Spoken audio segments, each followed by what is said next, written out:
உண்டியா?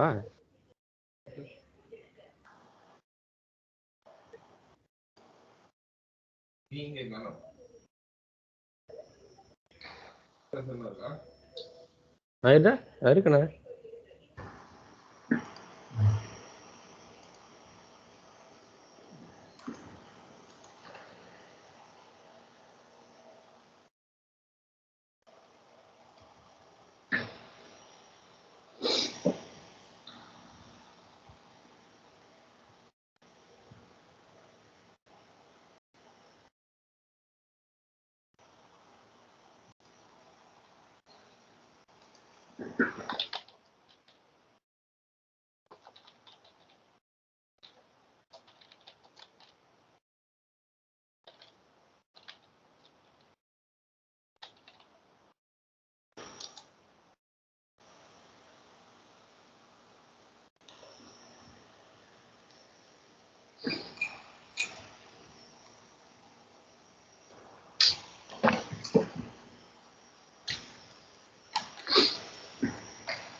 See, hi everyone.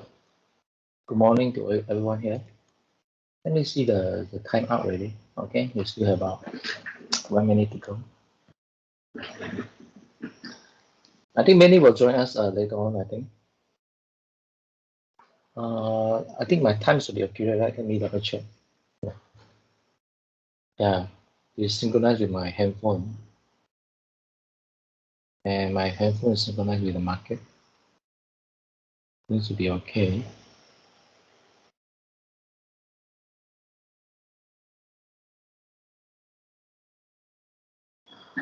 Okay, everyone.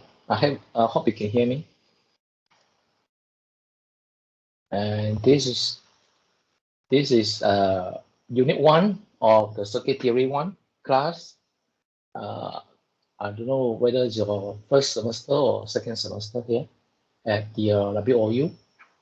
Okay, for these 2 hours here, we're going to discuss about your assignment 1 and what you should do throughout this semester. Okay, if you have any question, you may ask. No, you may interrupt me anytime. It's okay. And I'm supposed to be I'm the tutor. Okay, my name is Tan. I'm your tutor for this class. Okay, and I'm supposed to facilitate all the process to make sure the student submit their assignment, and I'm also the one to mark your assignment. Okay, and I also the one to conduct the lab, the online lab. We're going to do this. I think this month also, the online lab. Okay, we have many students from the Pulau Pinang. So far I haven't seen any. Not all the students turn out. I think. Let's see. We have a few from the three. Three is Kuala Lumpur, right? We have 3 students for Kuala Lumpur. Okay, this is circuit 1. For the Penang, we have 19 students. And then what's that? 5 is what? There's Ipoh, 2 students. And the JB and Kuching, right? JB have a 6. So easily we have more than 30 over students here in this class. The last one is I think Kuching, yeah. Only one from Kuching. Looks like this time we have many students from Penang. Okay, and okay, the first thing here is today is supposed to be a tutorial one, and we cannot see here, but this is a tutorial one, and the next class will be happen on the 29. Okay, it appear to be on the 29. Looks to me this is the lab because it take whole days. You can see start from 8. It start from 8 a.m. all the way to 1 p.m. You know, there are about 5 hours here, and then another 5 hours at the afternoon sessions. So altogether we have 10 hours. Okay, so I think I strongly suggest you to attend this lab session, even though we may record down the session, but it's easier for you. I think we do it at the same time. We do the lab at the same time. You can prepare your lab report at the same time also, so that you don't need to watch another 10 hours and then you know prepare your your report. I think the first method will be better. Okay, to do it together online. But sometimes even though we have the recording, and sometimes the signal is not very clear, and sometimes many problems also arise during the recording. Probably you have the line down or something like that. So to play safe, I would suggest to all of you to attend the online class on the 29th. Okay, and the next important dates for you to remember. You see the second. This is supposed to be a second tutorial. February 12th of February. Okay, it's a 2 hours class also, and there will be one important things you need to take notes. Let me see. Okay, let me. So this is very important for you to know that your class code, your course code. So there are a bit confusion here. You know, the class code and the course code they are somewhat different. This is a 103. Okay, so I think we were based on the 103 here. TEE 103. Okay, so what you do is, oh wait a minute. We are not based on the class code, based on the course code. So it's a bit confusing here. Okay, never mind. Okay, so for assignment one, this is a screen for the tutor. We have all your detail here. So I want to show you that is this time here, 18th of February. Okay, let me take this down. 18th of February. By this date, you have to submit your first assignment. Okay. Let's say assignment. Assignment number 1. Okay. Due on the 18th of February. Somehow okay. So these are important milestone you need to take notes.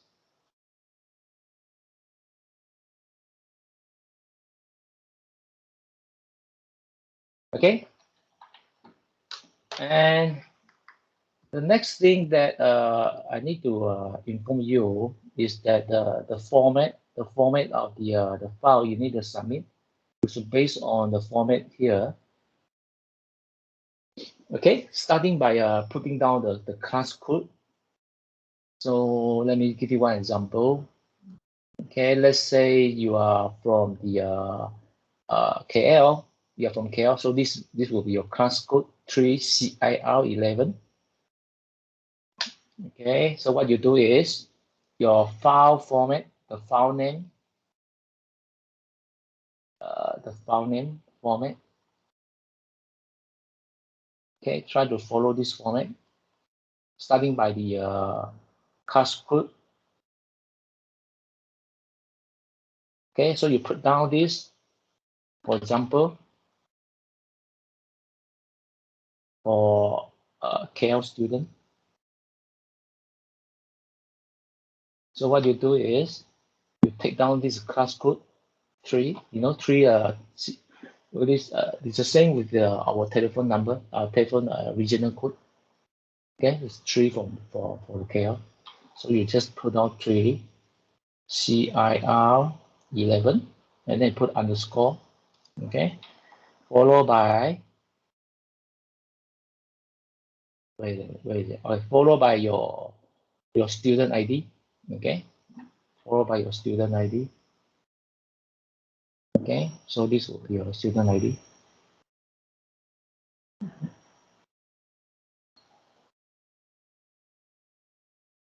Okay, then the last one will be the name for this assignment.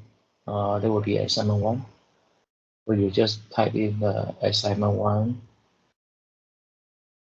Okay, so what you do is, usually I would suggest you to come to your one of your folder.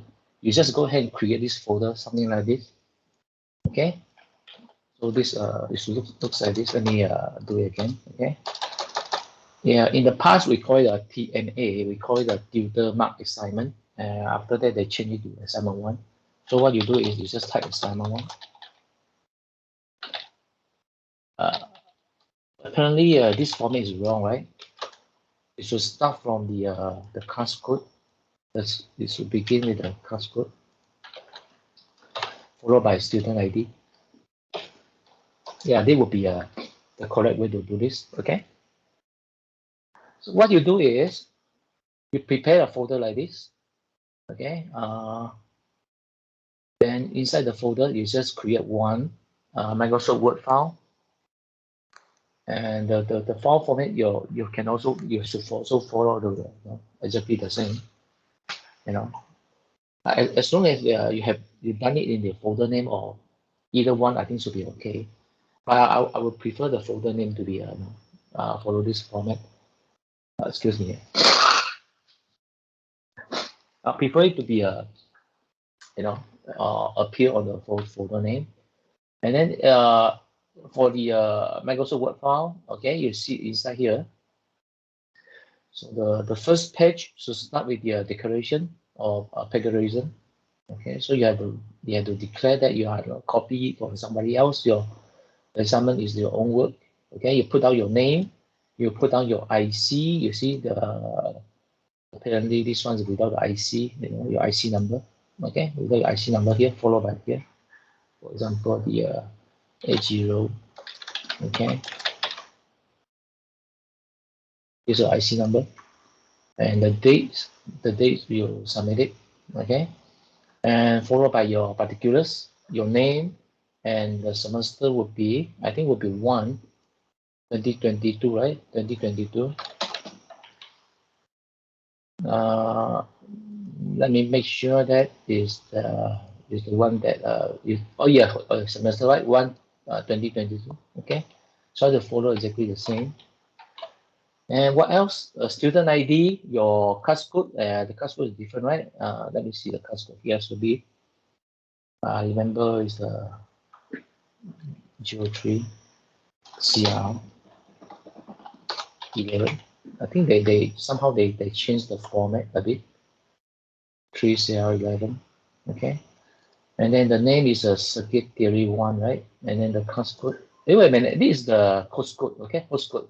Oh, yeah, course code is different.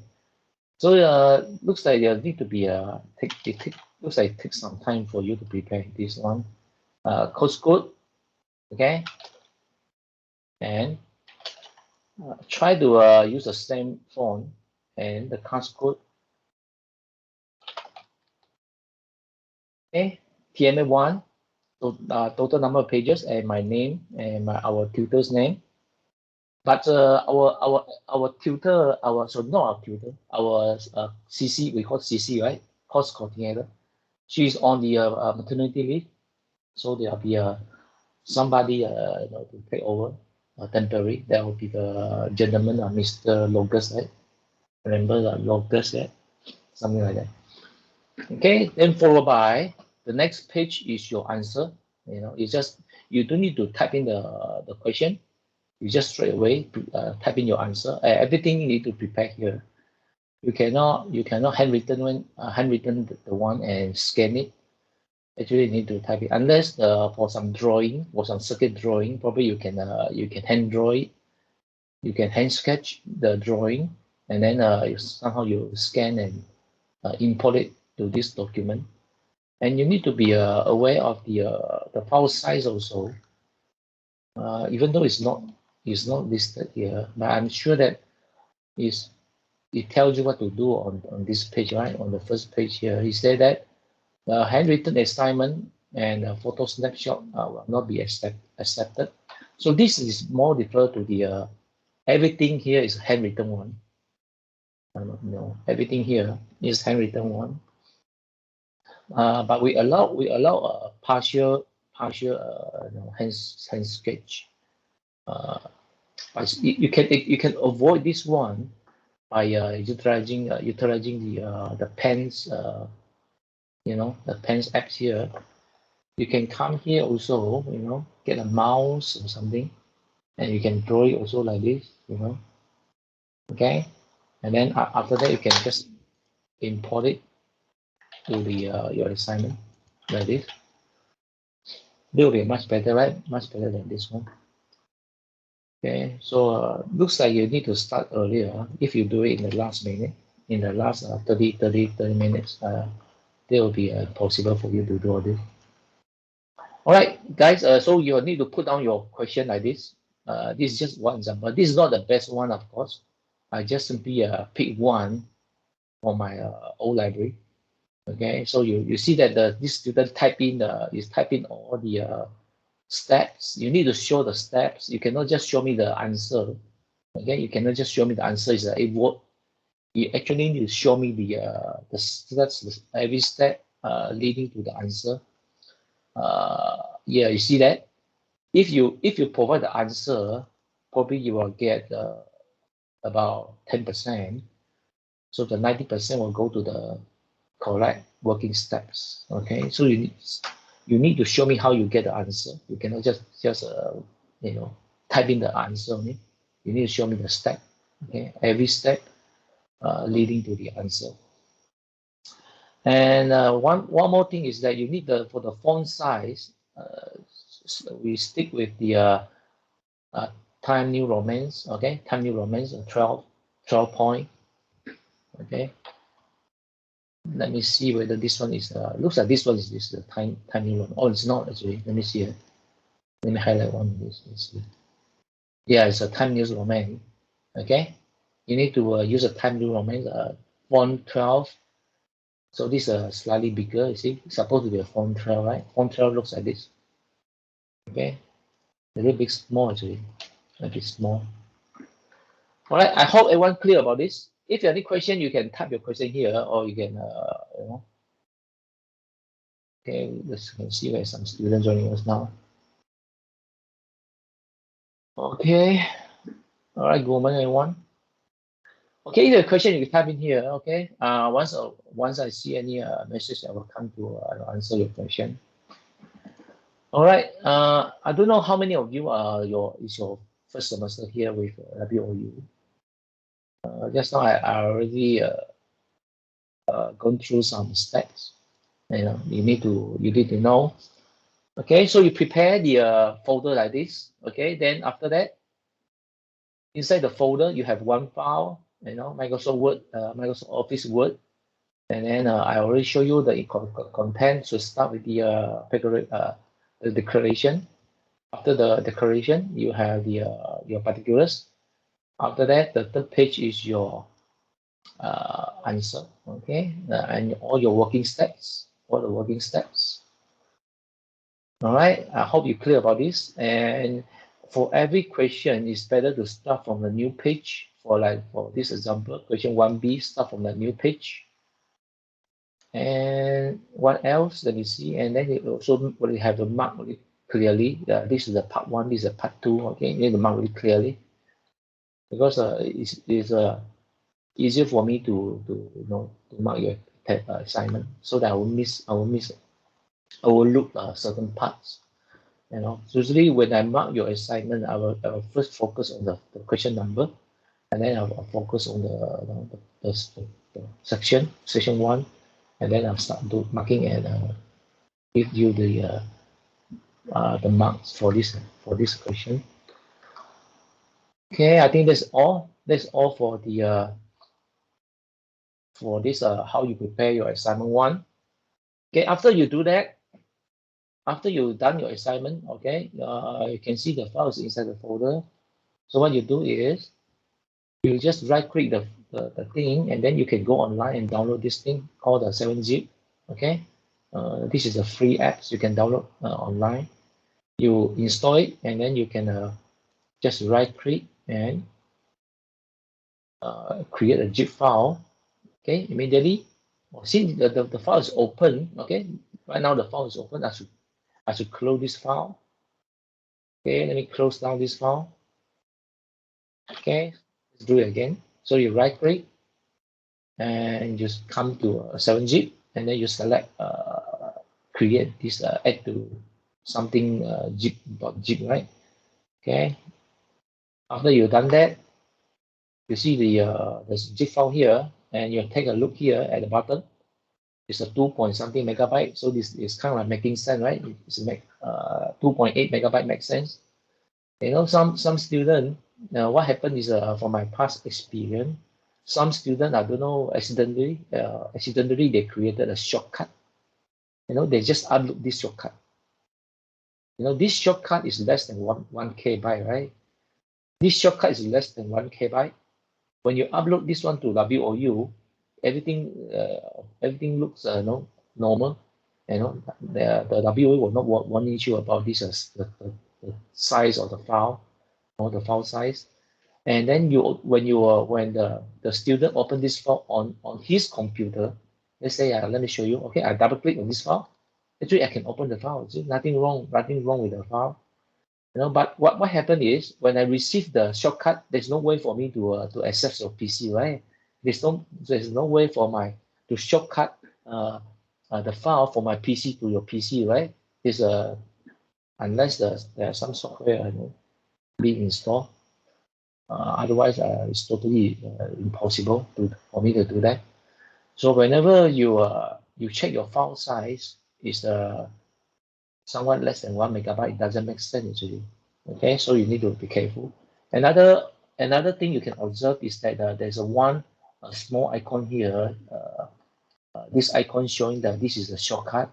So you shouldn't upload the shortcut. Okay, just upload this zip file, okay, which is the more than 1 megabyte usually. Okay, anyway, I think will be okay. All right, let's answer some question. Oh yeah, just type. Okay, everyone, when you're here, okay, you have to type your name here so that I can mark attendance later on. I need to mark attendance after the class. All right, what time is it now? It's 9:20. Okay, so for the first tutorial, usually is not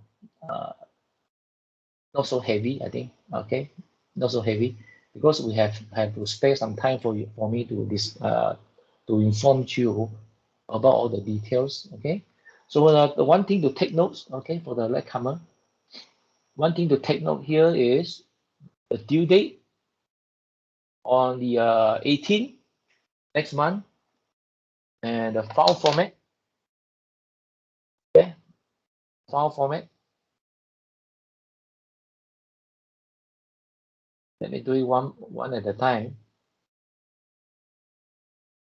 Okay, the file format.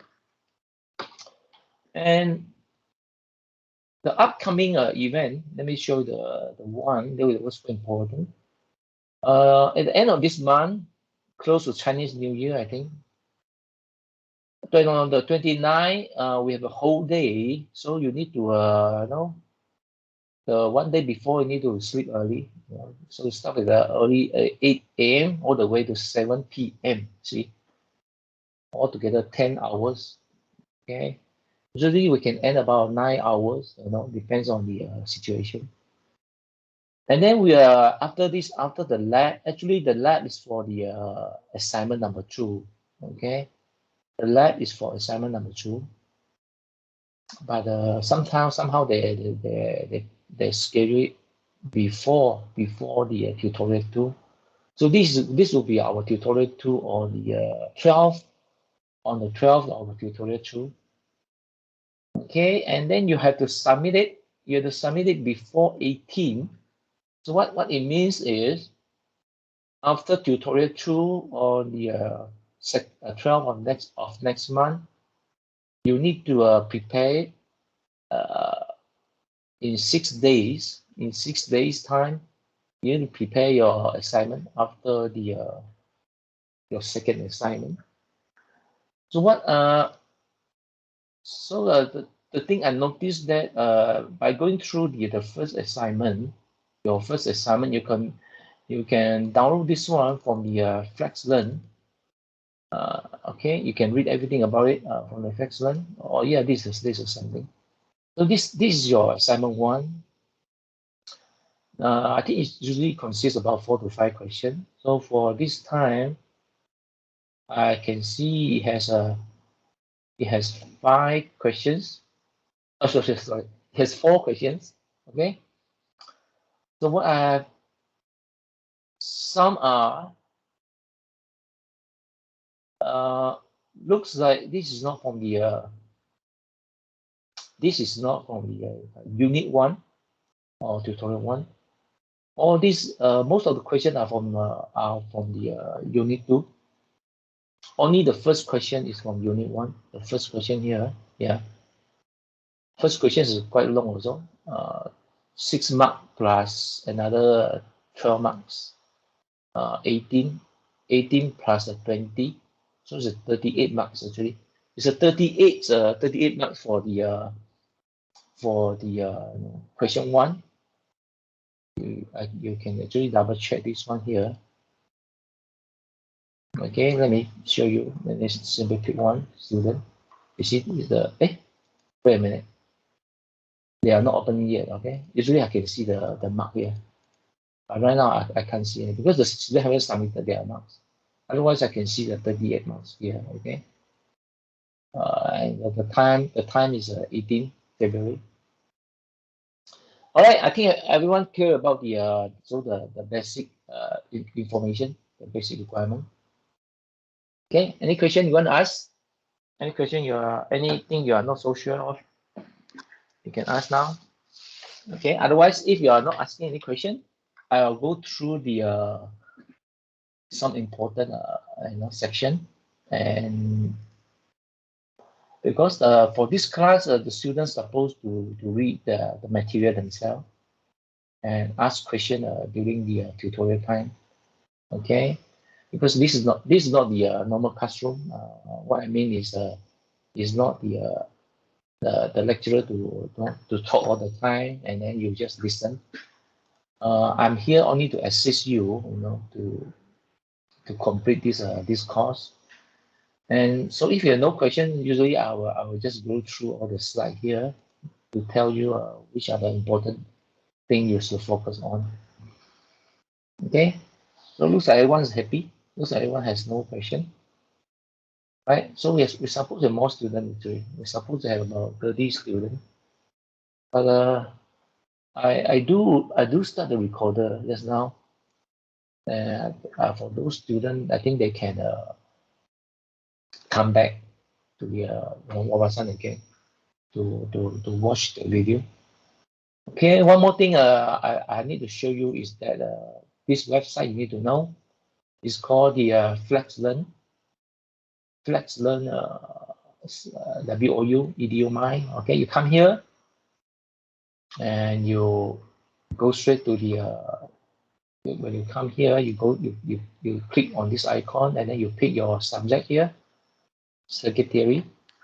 And what they what they prefer is for the student to ask question using this platform. There's one section called the online discussion.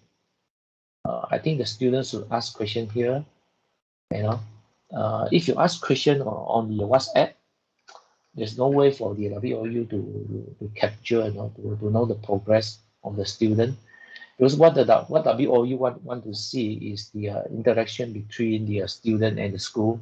You want to see the student have been actively interact with the school, not just stand alone kind of okay, let's see the course content here. So you're supposed to go through every unit here, okay? But somehow the module is not available. I'm not so sure. They provided unit 3 or something, right? I remember yesterday when I browse through all this, I can see that some are unit 1 and unit 2 are not ready. I don't know what is wrong here. They start preparing the unit 3 here. Doesn't make sense actually. Why they want to hide this one from the student? But there's no way for me to unhide this one.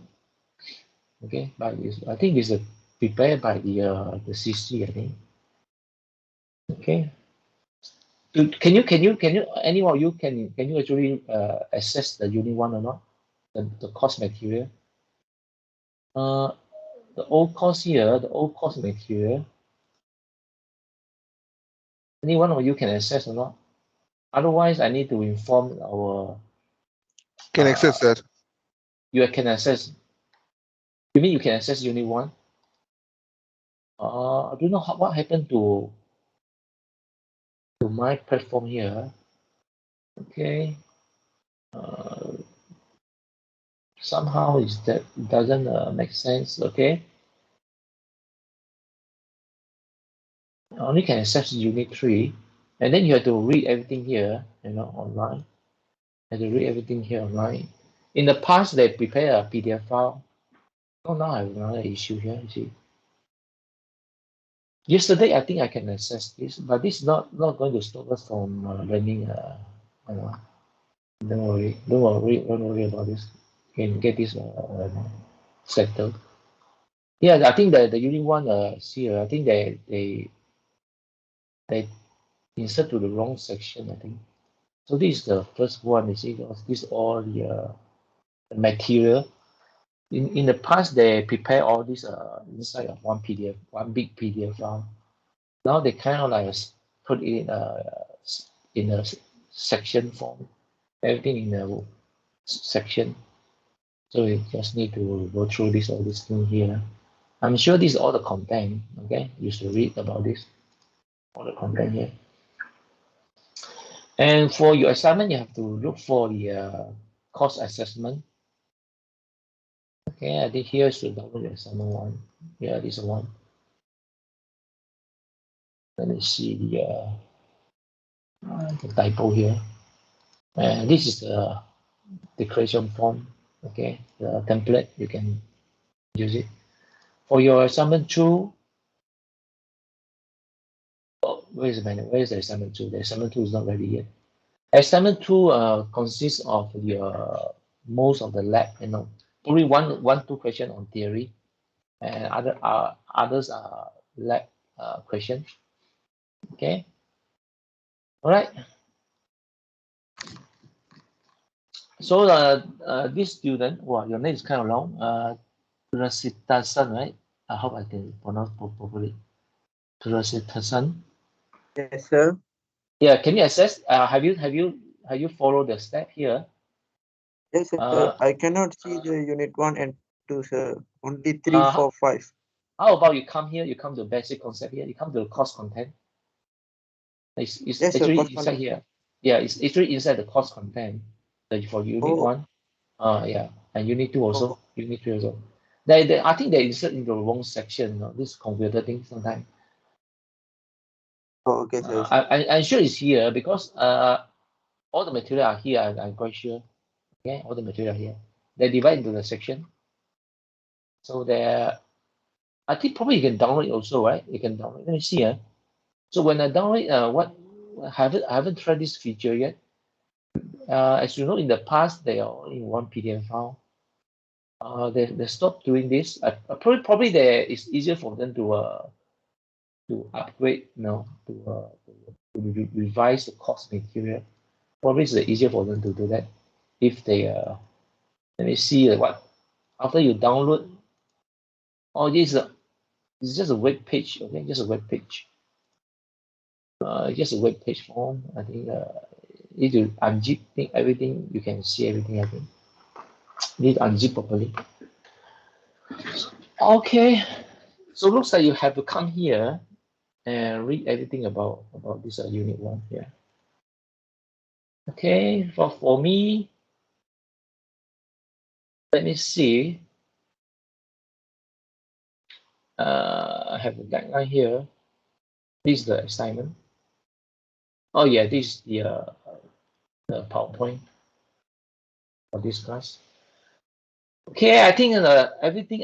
Did I miss out anything? Let me see. Your assignment due date. Let me see whether I missed anything or not. The due date is very important. Okay, so in case you are already busy on this day around this time, just in case, okay. In case you are too busy around this time, and then you will ask for extension. What you have to do, you have to go online, go to the student portal, go there. I think because I cannot see for my screen here. My screen is for the tutor. So if you go to student portal, probably there's a button for you to click and then extend it, request for extension. So for my past experience, the most you can extend is the two weeks, I think. You can have 14 days extension, for assignment 1 only. For assignment number 2, I don't think you can do that. I never seen anyone can extend the assignment 2. This is their policy, one of their policy. They are only allowed the student to extend assignment 1. You have to provide a good reason why you want to extend it. Okay, you have to tell them that you are busy, around that time, so you want to extend it. And one more thing is that the submission, when you are ready, you get everything done, and then you're ready to submit your assignment. Don't do it in the last 5 minutes or last 30 minutes, because nationwide we have a few thousand students at least, if all of them try to submit during the last 5 minutes or the last 30 minutes before the deadline, there will be a 12, the time will be a 12, is it 12? 11:59 on the 18th, So if you try to do it in the last minute, most likely you're going to see the traffic congestion. You'll see the server no response message. That kind of issue is going to be, you're going to experience. Okay, if you do it way early, let's say want to do one day or 2 days ahead of the due date, everything will be really smooth for you. Okay, this is my experience. Okay, so don't wait until the last minute. All right, guys. I think this is what I want to know. Let you know. What else? Let me see. Let me see the due date, the file format, where to read the class material, and my personal contact detail. Everything online. Actually, I would prefer you to ask question here. Actually, I would prefer you to ask question here, because they want to monitor. Actually, the school want to monitor the interaction from between the student and the tutor. So here you can see. Wait, there's one question here I haven't asked. I haven't replied yet. Okay, so my contact detail are here. I think most of you should know, right? Yeah, it's under here, right? I remember so this agent cost lead, the cost lead is the temporary, because our CC is on leave right now. So this is my contact detail. Okay. For any quick reply, you can WhatsApp me. Okay, you can WhatsApp me for a quick reply. But I still prefer you to ask questions here. For those easy general question you can ask here. All right. I think that is about all. All the basic information. Okay, so I will just go straight to the tutorial, because your assignment 1, the first question, just now we come to 38 marks, right? Altogether 38 marks for the question 1. Question 2 onwards, from the unit 2. So you don't need to worry about this right now. So I have to make sure that you can answer this question, after this class. I have to make sure you know how to answer this question. So the first question here is it's easy, but the question make it look difficult. But from the if you know the answer, is very easy. Okay, and this one, that means this one you need to know some calculus. You need some background in calculus. Okay, if you want to do that, maximum power radio. Okay, and this is easy also. So the most difficult part should be this one, I think. The most difficult part. Here, the part B. Okay, so let's go through the unit here. All right, so for this tutorial 1, we're going to cover 4 sections here, which are quite fundamental. Okay, starting with the something related to physics, or the electrical quantities, or the units. Okay, and then the 2 laws here, Ohm's law and Kirchhoff law, current and voltage law, and then followed by this simple methods how to calculate the total resistance in a circuit. Okay, so this is the so-called the OBE. They want to let the student know after the class, the students will be able to do this and do that. Okay, this is all the requirement under the OBE, the outcome-based learning, outcome-based education, I think, right? All right. Okay. This slide is showing you the units for the engineering, especially the electrical side. Okay. Let's say you have a meter. I think everyone knows meter, right? Kilogram and second, everything. This is already common, right? Don't worry about all this really funny unit. We are not going to use it day-to-day basis. They're just put it there to show that they are all possible unit, all under the International System Unit. We call the SI unit. Okay, they already standardized all the unit for this quantity, the length and the time and the. Okay, and we have more related to the electrical engineering. We have the column, the charge, and the voltage. Voltage actually is some kind of potential energy. Okay, some kind of potential energy is just like a spring. When you compress a spring, usually input some energy into the spring, so that when you release, the spring will actually come back to the original form, right? After when you release the spring. Okay, and resistance is something like something in the pipe to slow down the flow of water. You can imagine using the water pipe analogy. Usually, I would like to use the water pipe analogy to understand this potential, voltage, ohms, and conductance, resistance, conductance, and capacitance, everything here, force. We are less dealing with the force and actually Probably we'll do some joule and energy and work, and the watt is for the power. For the magnetic circuit, we have the Weber and much more. Actually, this is just a partial. This is just a partial. And at the SI unit also provide the prefix for the all the units. The one that we are familiar is kilo, right? We use a kilo, like a kilogram or kilometer. And I think the next one that we are familiar actually is the mega, right? Megabyte, and then we have gigabyte and terabyte, right? Okay, so this is the multiplier.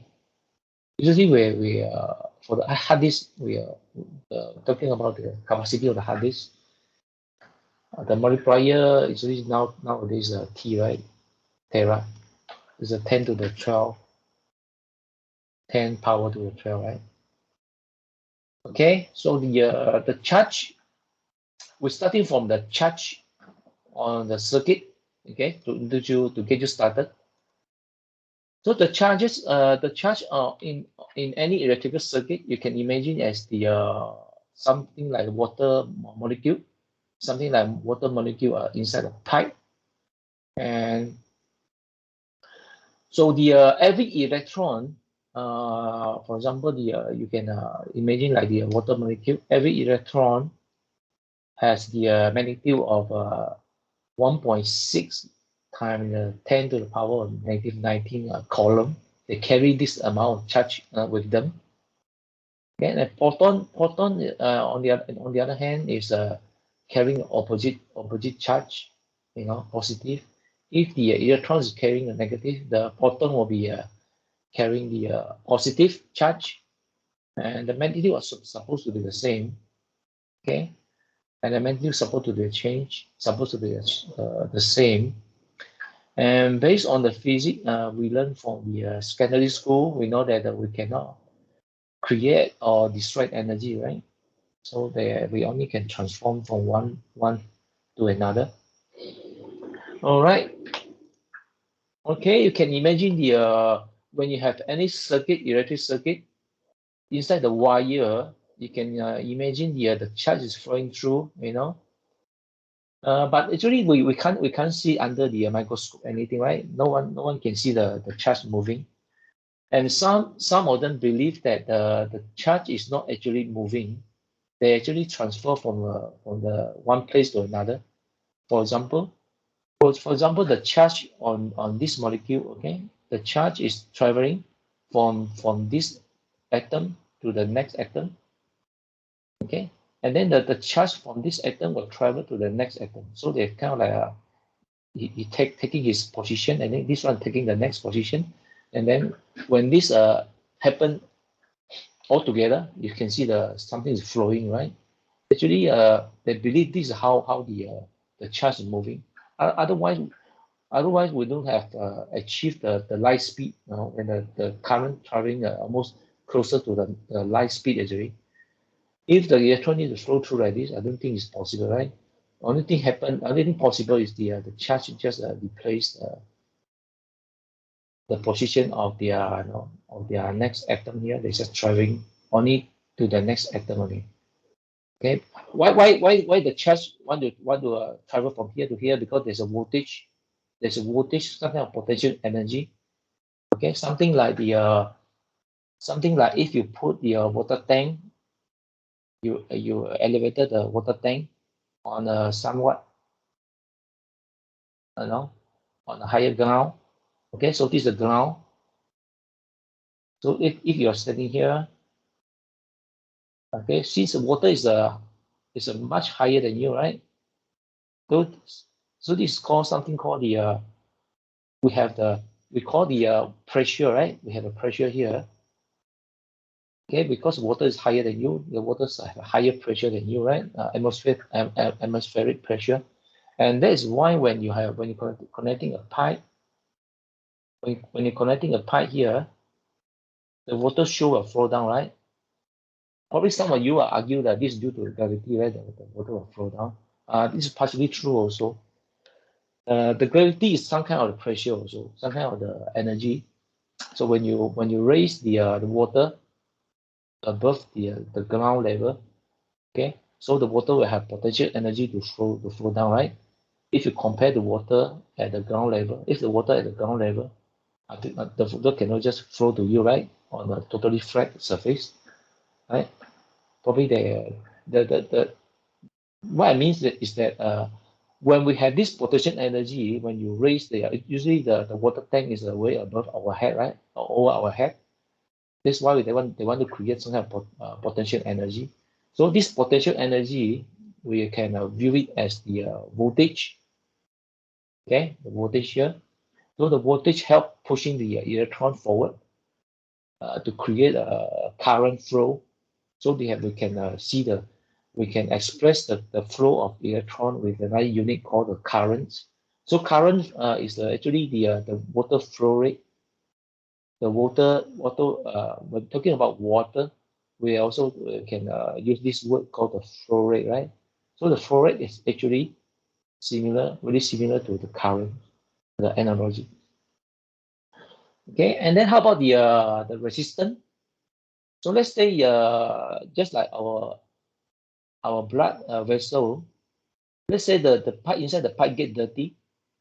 Inside the pipe get dirty, a lot of things are built up, right? All the dirts are built up inside the pipe, and then all these things are considered the resistance here, okay, on the pipe. So if you take the water analogy like this, it's easier for you to understand the relationship between the currents, the voltage, and the resistance. The resistance in the circuit, and the charge is the all the individual water molecule here. Okay, so they can flow. All right, I hope this clear out something, you know. Okay, when it comes to the engineering, sometimes we like to use the equation to describe certain situation. So to describe how the current flows, okay, we like to use this equation. It's the change of the charge over time. Okay, so you can see that dq, q is the charge, right, the total charge. So sometimes we can write this one like delta, the change of the charge, change of total charge over the change of the time during this time. So this is defined as a current. So you have a certain charge, traveling across certain point at certain time, at certain time frame. Okay, so you actually you can define the current. Current is the total amount of charge over total amount of time. Okay, so if you want to you want to see in another example. Okay, let's say you can take two apples at the same time. Okay, let me put it really clear. If let's say you can eat two apples you can eat two apples in 5 seconds. Okay, so this is what? This is the change of apple, right? This is change of apple. This is change of time. So based on this calculation is the 2/5, right? 2/5.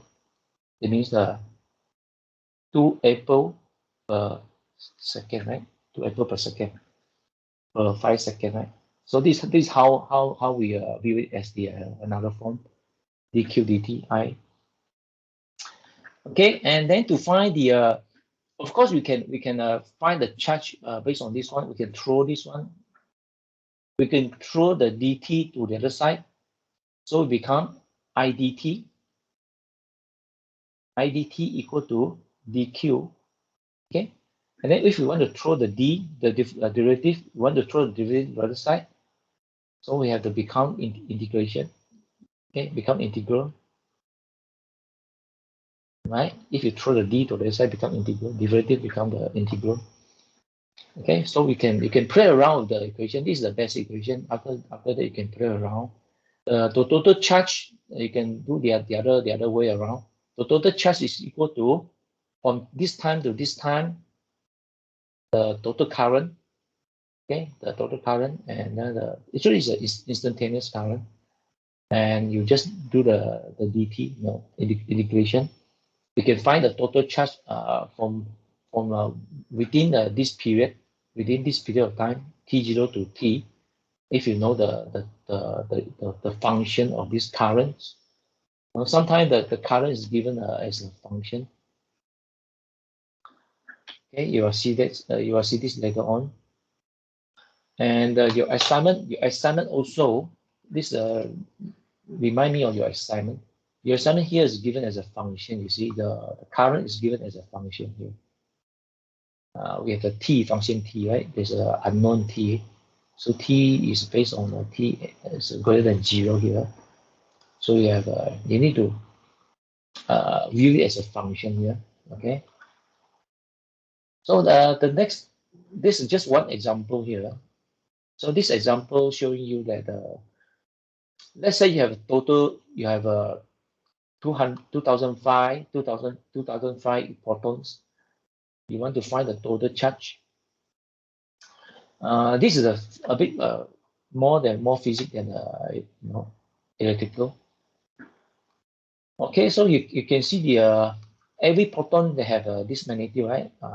Previously I should already show you. Every proton or electron have this carry this amount of coulomb in their charge. Okay, every proton or electron have this amount of magnitude. We call the coulomb. They carry this amount of charge. So if you have 2005, you just multiply by 2005, and then you get this number. Okay, so this is too easy, I think. All right, now we'll come to another the thing I mentioned to you just now, where the charge is given as a function instead of given as a one fixed number, constant number. So the charge is varies with the time. So they put the variable t here, the time, the sign is a function only, right? Sign function. So t is a variable. So when the t increase, the charge will increase, right, over time. That means starting from time equal to 0, when the time equal to 1, and then we have certain amount of charge. When the time equal to 2, we have more charges, right? So it asks you to find the currents at t equal to 0.5 second. Calculate the current at 0.5 second. You cannot just put the 0.5 here, because when you put 0.5 here, you insert the 0.5 here into the t. What you calculate is only the Q. You're calculating the charge only. But we want to calculate the total current, right? So you have to come back to the equation here, the physics equation. The current is the differential Q, the derivative of Q over T over dt. So what you need to do, actually you need to do the derivative, okay? You need to do the derivative of dq dt. And probably some of you already forget about this, right? How to do this? How to do this derivative of this thing here? Probably you can use a website like this. Okay, you can use a website like this. Let's see. You come here. You come to this website called the Symbolab. Okay, you come here. Let's say you do the dt here. You pick dt. Okay, here you just type in it sine 4 pi t, right? Okay, this is a function, phi t sine 4 pi t. Let's try phi t sine 4 pi t and go. Let's see if you can solve the equation for us or not. Oh, you can't solve it. Huh? Let me see. Let's see where I made a mistake here. 4 pi t. It's supposed to be able to solve the equation for us actually. Because this is a simple one. Probably I need to typing correctly the way that, let me see, sine to x. Probably they like x, so they take this is the dx, this is the dx. Okay, so this is the dt, this is the dt, but here's the dx. So I need to convert the t to x. Okay, so this is the phi x, convert to x, phi x sine 4 pi x. Okay, because of dx here. Okay, still cannot. Wait a minute. Let me see here. Let me put a space here. I remember that last time I tried to be okay. Probably this time sine 4 pi x main column. Let me see here. Do I need to put a multiply here? Now let me see here. You can play around with this. I think it should work actually. It should work. Somehow probably I forgot the correct way to key in the thing here. There's some example. Let me see. I can pull out some example here. So these are some example. Let's see. I type this one, sine square. So you can solve the thing for what's right? Sine square x. Probably I should bracket the x, right? Looks like. Let me try this first. Yeah, this one is okay, right? Find x. Let me try to insert some more. Yeah, I think now it works, right? 5 sine 4 pi x, 4 pi x cosine 4 pi x. So this is one. 5 sine 4 pi x. 20. Why is 20? Because the 5 times 4, this is the factor, right? 5 times 4 is 20. So you from the thing we experience here, looks like you need to do it properly, the way they can accept it. You have to put use a bracket instead of just typing a sine 4 pi x. You should use a bracket. So you'll make your work much easier. So pay attention to this mini column here, mini column. So after you do the difference derivative, so you get the answer like this. So what you need to do is just substitute the t equal to 0.5. Okay, you substitute t equal to 0.5 into this equation after the derivative. So you'll get the answer like 31.42 milliampere. Okay, you can try on your own later on. Okay, about how to actually apply this equation. Okay, apply this equation. They are very famous. These two equations are very famous. I think you should be very you should know them better. I mean, okay. All right. The next one. I think we're slightly behind. Now is almost 1 hour. We're slightly behind. Okay. Let's move a bit quicker now. So the next thing is about the voltage. So the voltage is actually the potential difference between the 2 points. Let's say we have a VAB. A is 1 point, B is another point, right? So the VAB, we have a change of voltage level between 2 points. Usually, the thing can change the voltage level is a resistance. Because if you take the water analogy, at this point, let's say we call this point as A. Before the water pass through the resistance, the water should be a higher pressure, right?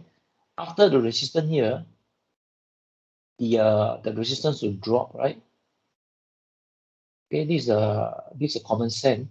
Before the resistance, we have let's say we have a voltage like this. We have voltage of 5 volt. After the resistance, the voltage drop, the pressure drop to 3 volt. So we can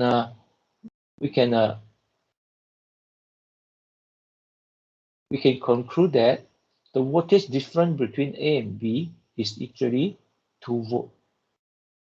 Okay, this is how we try to show you here. The voltage between two points actually is the difference between the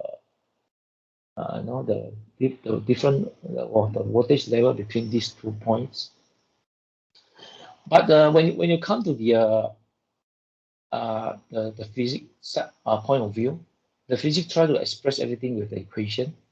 So they say that the voltage actually is the change of the change of energy over the change of charge. So this is somewhat hard to understand, hard to comprehend, right?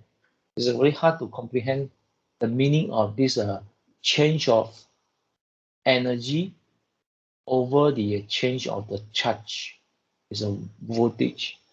Okay, unless you are a physician, you're really good in physics. Otherwise, for the normal people, it's very hard to understand the meaning of this equation. You know, change of the energy over the change of the charge. Previously, we have the change of the charge over the change of the time. Probably the ones still can still can understand it. But when it comes to this voltage here, this is somewhat mind-boggling, not easy to understand. But it's okay. We seldom use this one actually. We seldom use this equation. And you should understand this one more actually. The VAB actually is the VA minus VB. So we take the one before the resistance has a higher potential minus the one after the resistance has a lower resistance. So we get the we always can get the positive value, I think. All right. If you view from this side, from the if you view the currents flowing from the high to low, right? The water cannot flow reverse, right? Water only can flow from the high pressure level to the low pressure level, right? Okay. So I don't want to take too much time here. After we should find a place for it to to stop. Okay, let's see. Let's cover all the way to probably this is the right time. This is just the middle of the session here. Okay, and then how about we take 5 to 10 minutes off right now for everyone to probably want to go to restroom. Okay, we take about 5 to 10 minutes here. Okay, then we continue. We'll have more to catch up. We have total of 55 slides here. Okay, let's take a short break right now.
All right, let's see.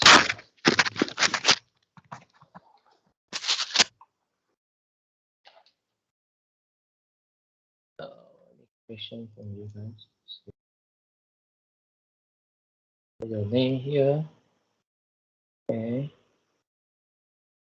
I need to take all your name down. Okay. Looks like everyone's here. Looks like everyone's here.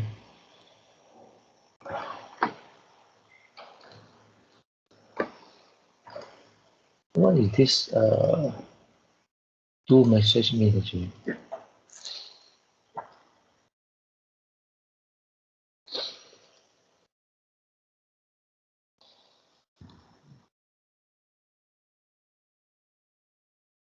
One from this side here.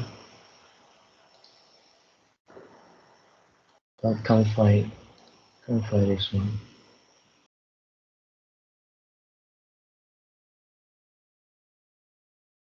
All right, let's continue, guys. Okay, let's move on.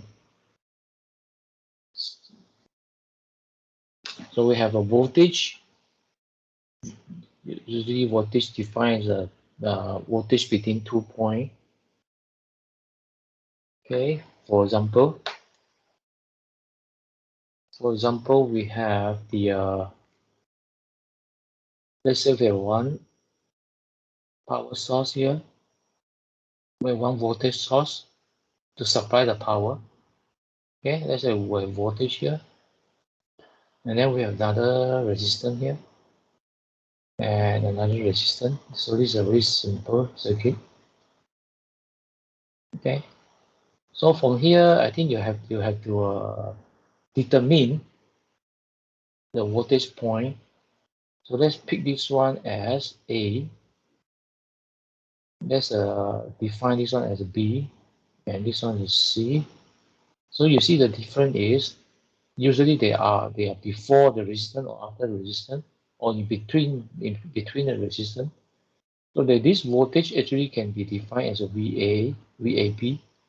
The voltage between these two nodes, actually instead of calling a point, we prefer to use the node between these two nodes, AB and BC here. So we should use the name like VBC between these two nodes B and C. And then how about the VA? So the VA is actually the V here, the big V here. So this V is a VA. Because usually we will consider the negative as a ground. Usually we'll consider this one as a ground. Okay, ground usually is a zero potential.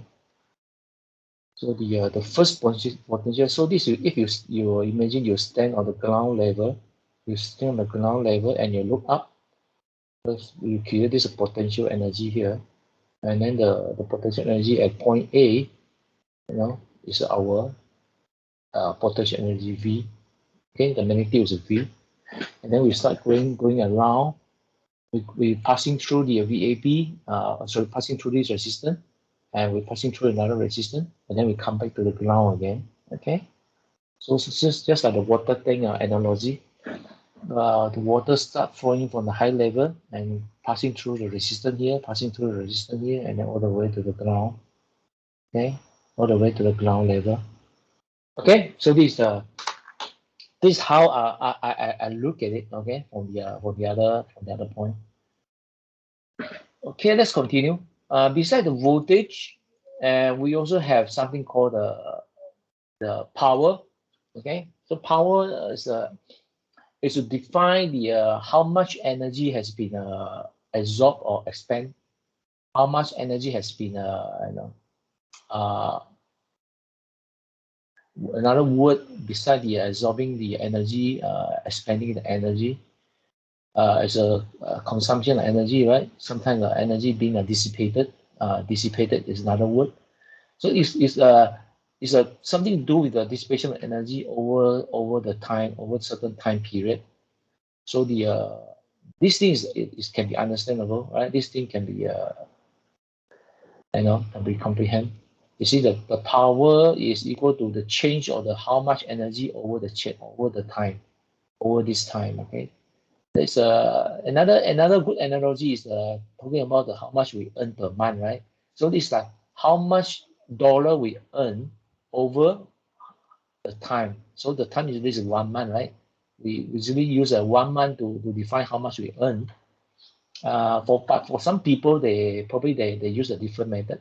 Probably they define as how much total amount of dollar they earn over per day. Sometimes we use the per day, right? For those people, for some people, sometimes their income are defined as how much they earn.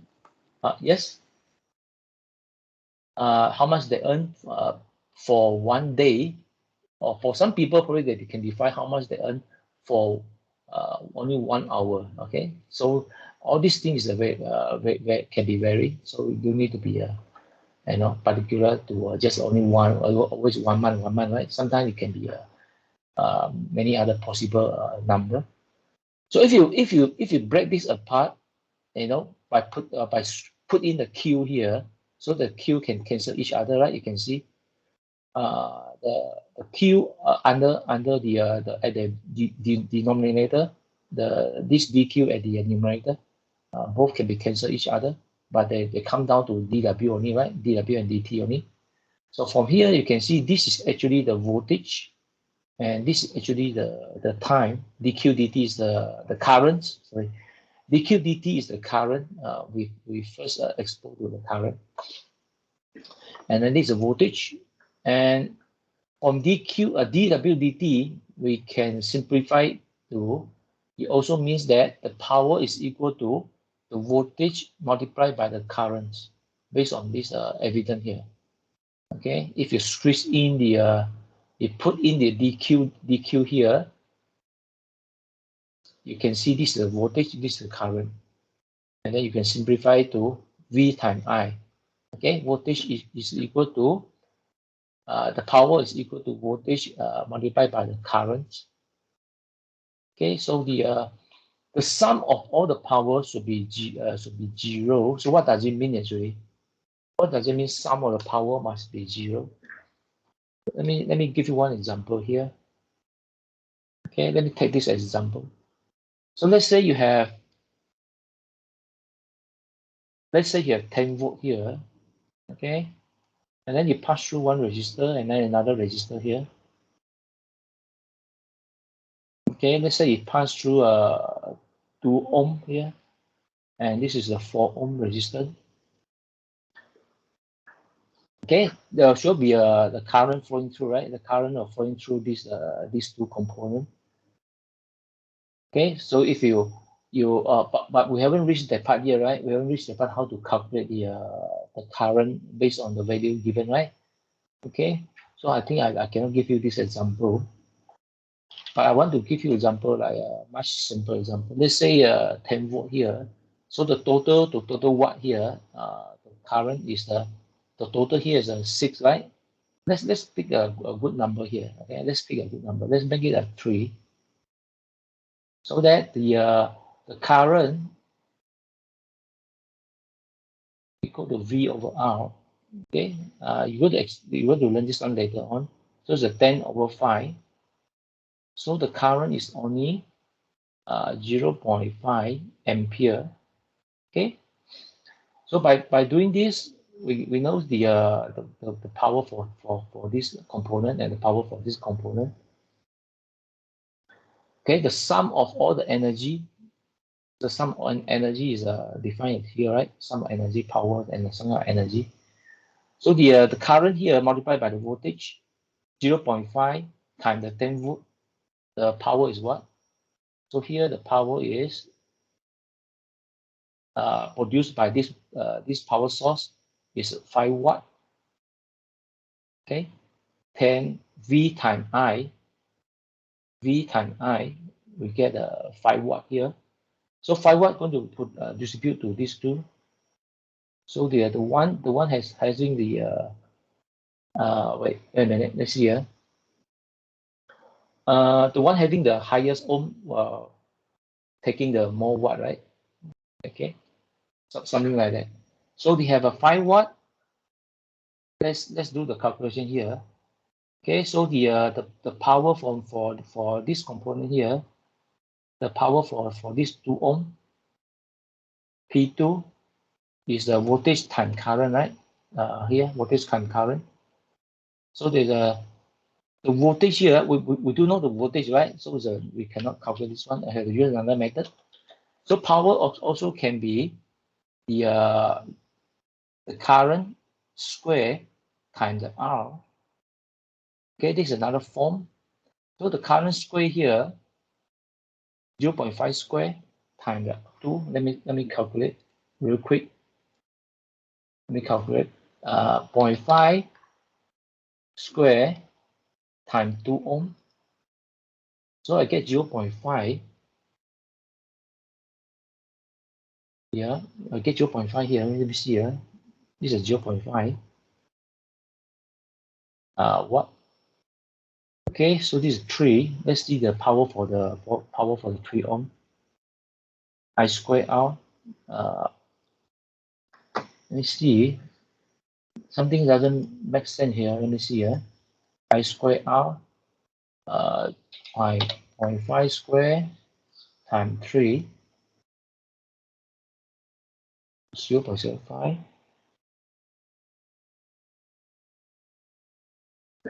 Yeah, it's not a 5 watt. Sorry, I made a mistake here. It's not be a 5 watt. Yeah, it's not be a 5 watt. So the total watt should be 0.5 and 0.75. Okay, 0.5, 0.7 based on the total.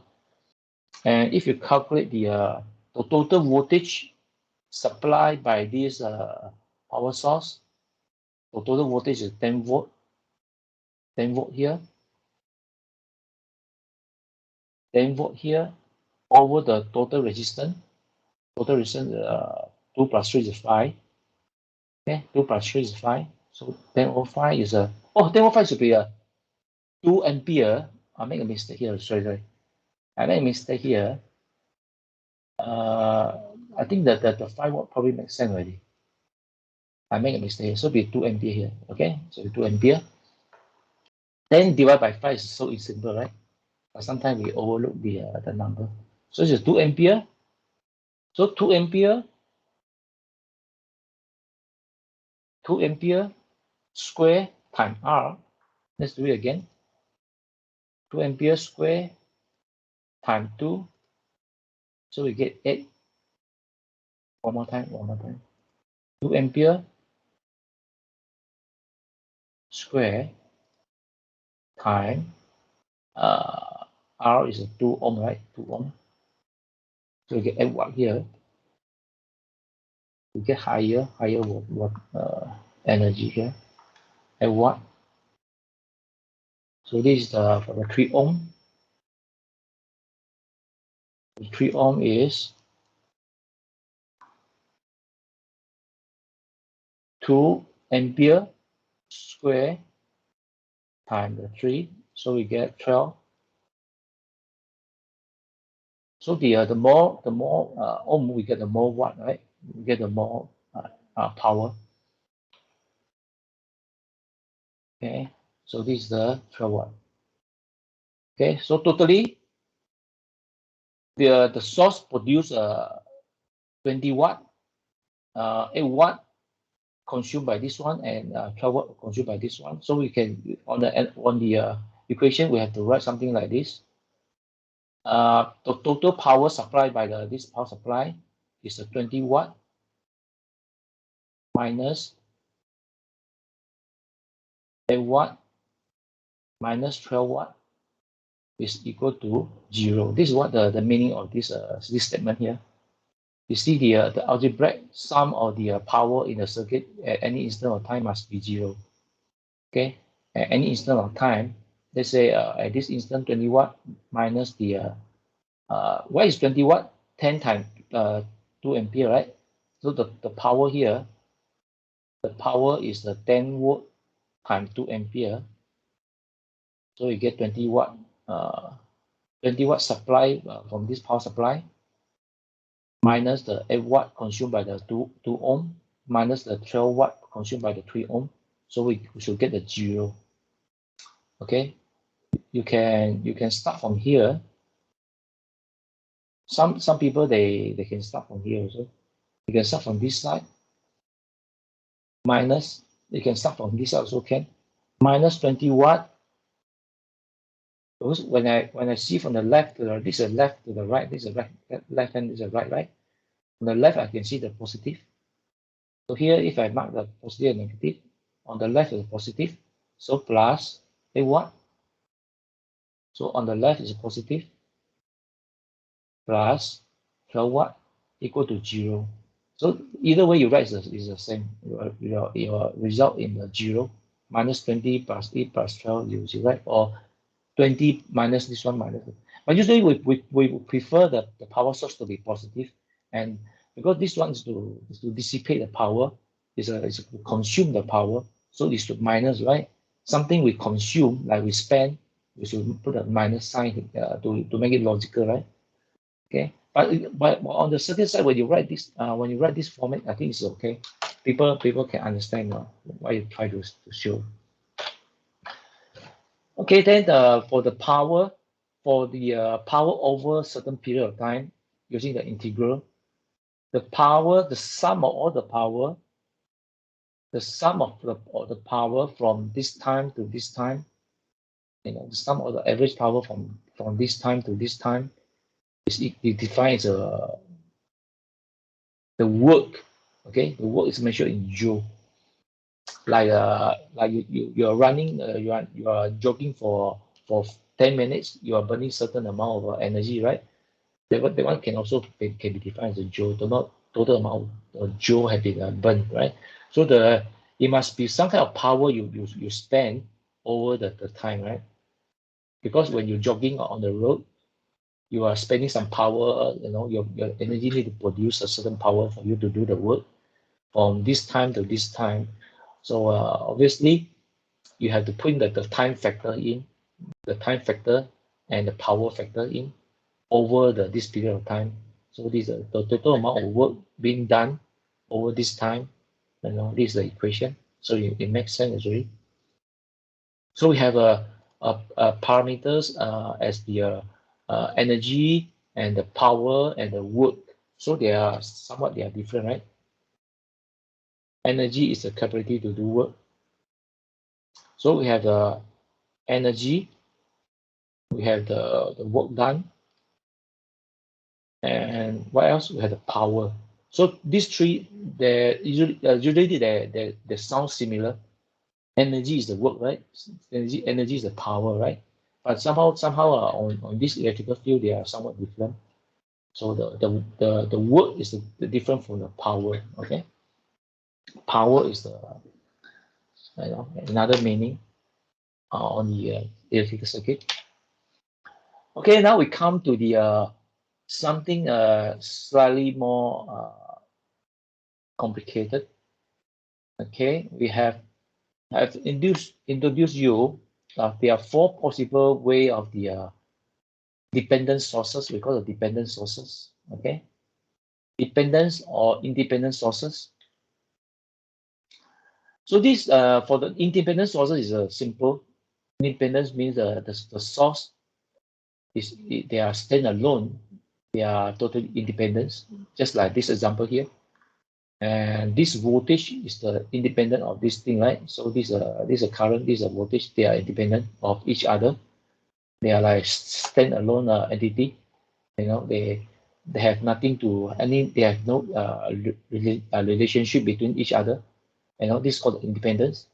But when somehow when we come to the circuit, we do facing something they are depend on something.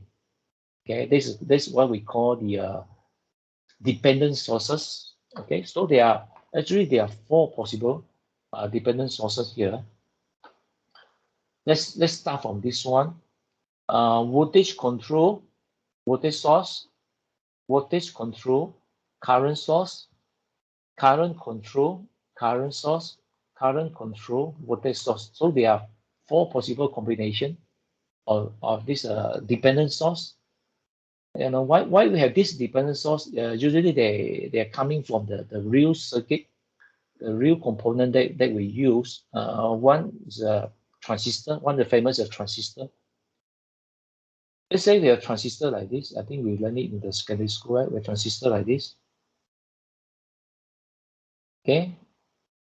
And then let's say we have one transistor here also. And this transistor has certain current, right? So this transistor, there's a certain current flowing through. Let's call this one the I out, okay? And let's say this one is I in here, I in. So the sometime on this case, the I out, because this is a transistor, is we can use it to amplify the current, right? Amplify the current. So the I out sometimes is 100 times more than the I in. I out is 100 times higher than I in. So this kind of a thing we call the amplifier, right?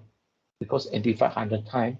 So from this case, you can see that this current source here, the I out, is controlled by this I in.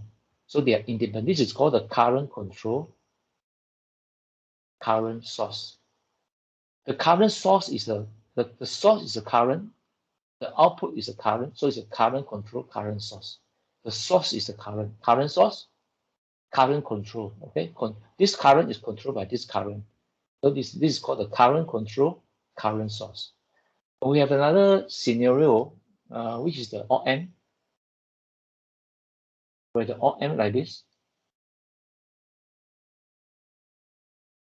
Okay, then we have some kind of a feedback circuit here, and then we have an output,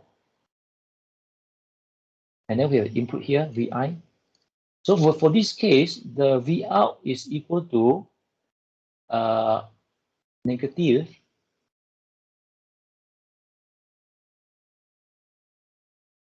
R1 over R2 V in.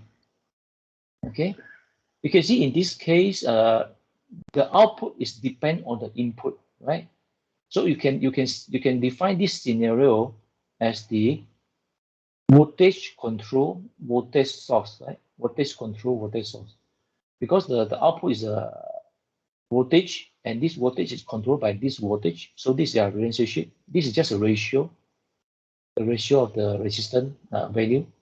So this voltage output is depend on this voltage multiplied by this factor, right? So this voltage is controlled by this voltage, and the source is a voltage, right? And the output is so this voltage control voltage source. The source is a voltage, and then output also voltage. And then we have current control current source, and also we have two more: voltage control current source, current control voltage source. Okay, so when you're on the circuit here, for example, if you see that on this circuit we have a VA equal to 15 volt, VB we have a 10 volt here. So at this point we have a 15 volt. This is equal. At this point we have a 10 volt. So the potential difference between these two is 5 volt, right? 5 volt. The potential between this component, this unknown component, since we see the voltage drop from 15 to 10, so the difference is 5 volt. Okay, so this 5 volt is defined as VAB from node A to node B is a 5 volt, and this is a one power source here with a polarity of minus positive negative here, and this power source is defined as a 3 VAB. That means you take the VAB, you multiply by 3 is a power source here. So here is a 15 volt, of course. Okay, if you based on the calculation here, here's a 15 volt. This 3 times more than the voltage here. So this is something like the voltage control voltage source. Okay, like this example, voltage control voltage source. So we have this voltage control another voltage. And when you're dealing with a circuit like this, okay, you need to, when you see the 3 VAB, you need to find where is the VAB. Okay, then you just multiply by 3 for this thing here. So when they convert from the circuit, for the real circuit like this to the we call the equivalent circuit. Equivalent circuit to represent the whole circuit, easier for us to analyze. Okay, so we convert to a form that is easier for the engineer to analyze it.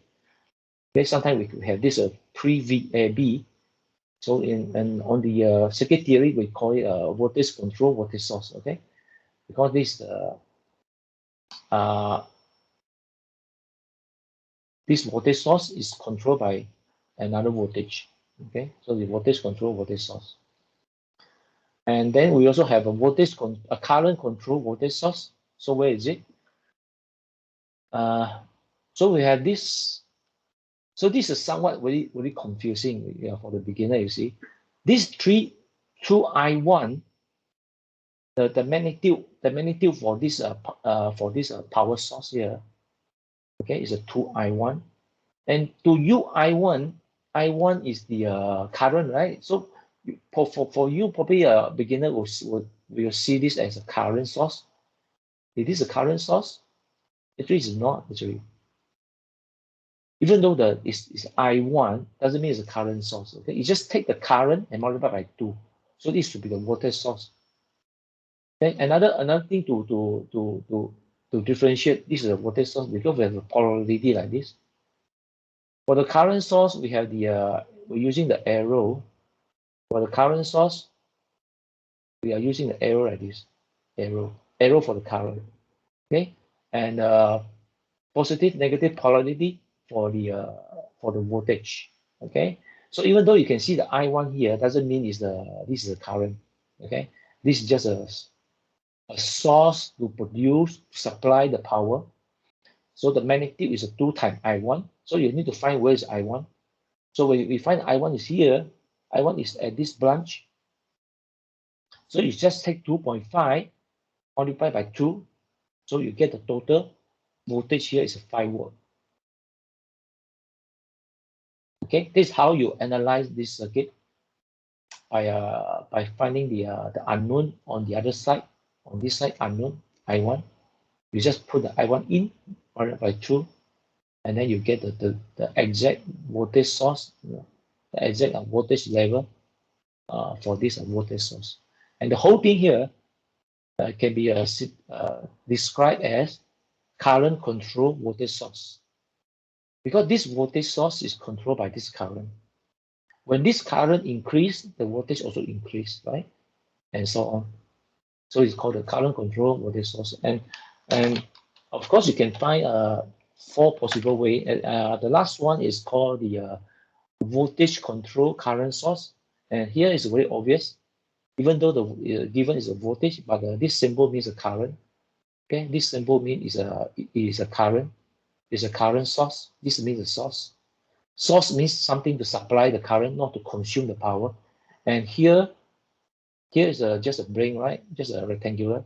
So we can view this one as something to consume the power, to dissipate the power, to consume the power, or to spend the power. Okay, this is the one to supply the power to these 3 components. Somehow we need a power to do the work, right? Okay, something we need like the potential energy to do the work. So you can follow the similar pattern. Again, you can find the VDC actually can be obtained by using the same methods.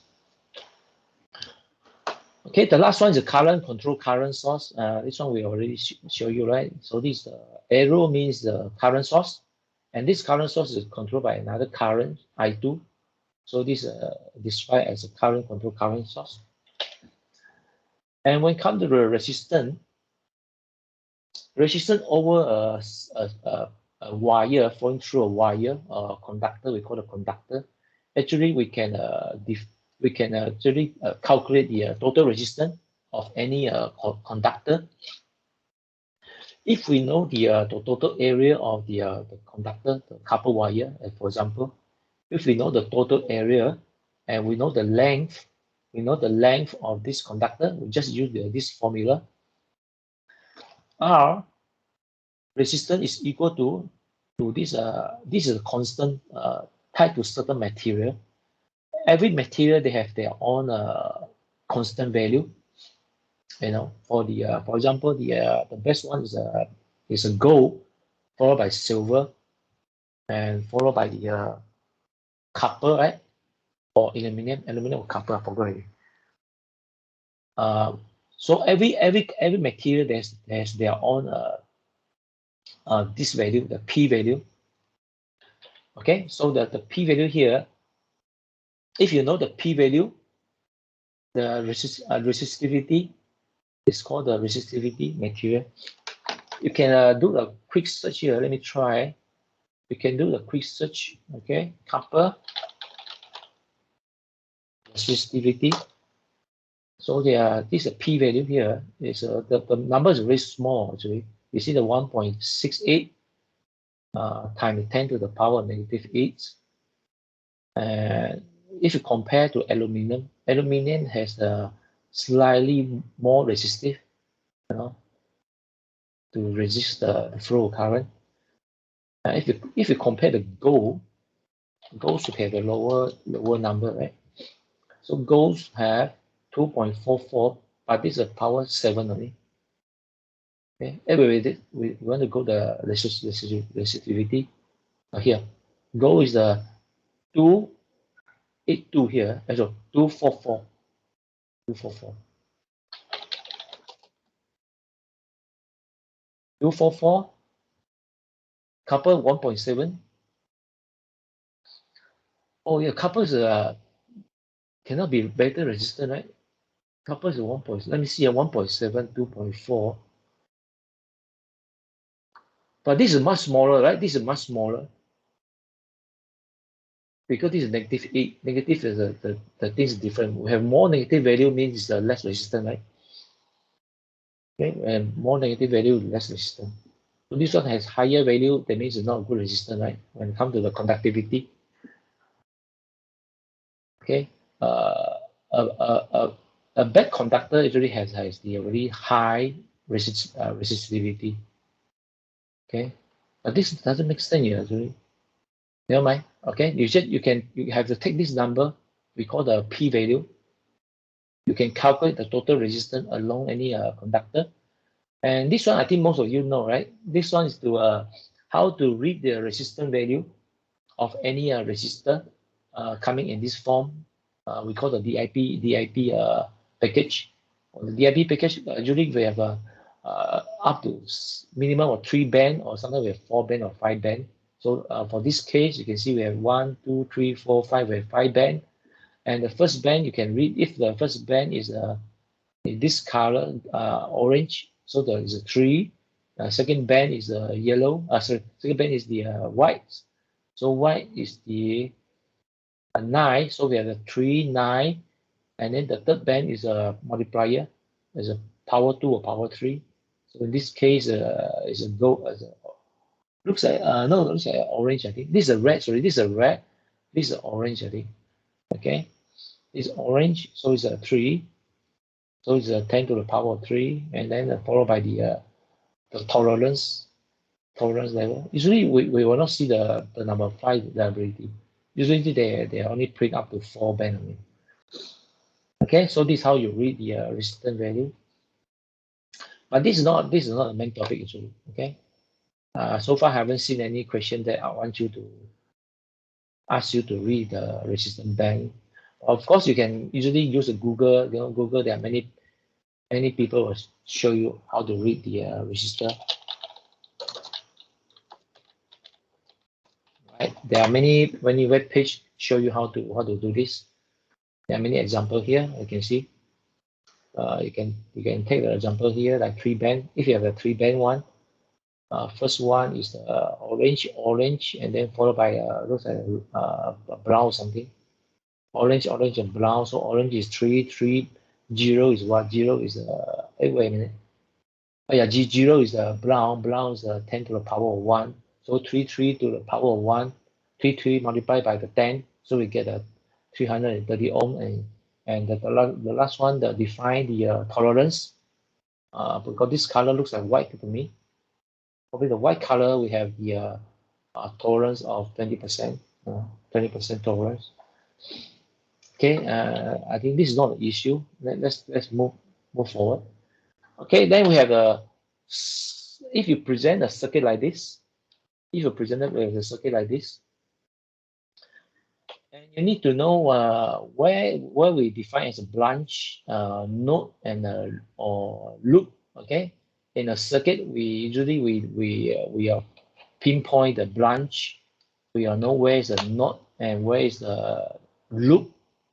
Okay, let's take for this example. The number of node actually is defined something like here. Node 1, 2, 3 after register, right? And then this is a ground. Actually this is a ground. So this is a 1 only. Okay, another one here. So here, this point is really the same as this point, right? This point is same as this point. Okay, so how many? 1, 2, 3, 4, 5. So we have 5 nodes. How about the branch? So this is a branch. 1, 2, 3. Like the 3 branch. 3, 1, 2, 3, 4, 5, 6, 7. 7 branch. And a number of loops. 1, 2, 3. Probably the 4. And then a 5. And then a 6. I think the outer one, 6. Okay, number of loops. The loops actually define the current flow. I know current flow in a loop. Current flow in a loop like this. Okay, in a loop like this. This is called the loops. Branch is just like this branch only, like between the node to node is called a branch. Okay, just need to identify which is which. Okay, no big deal actually. All right. Now we are coming to the another topic. Okay, the topic, the term is called the serial and the parallel. I think it should be series and not serial, right? This is a typo, I think. It should be series and parallel. When something is series, you can see that they are sharing. They are not sharing. They're only sharing one node only. Okay, so this is another node. This is another node. So we have 3 components with 3 nodes.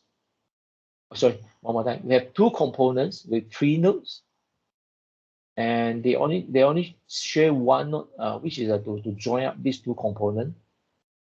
So we can view this one as a series, something in series, connected in series. Okay, we can say this one is they are connected.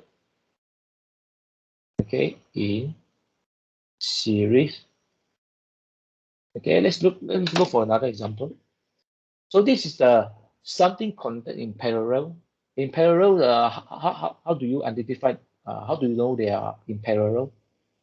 You can see just previously we have 2 component, 3 nodes, but this one is a 3 component, 2 nodes only. So this, even though they look different, they look separated, right?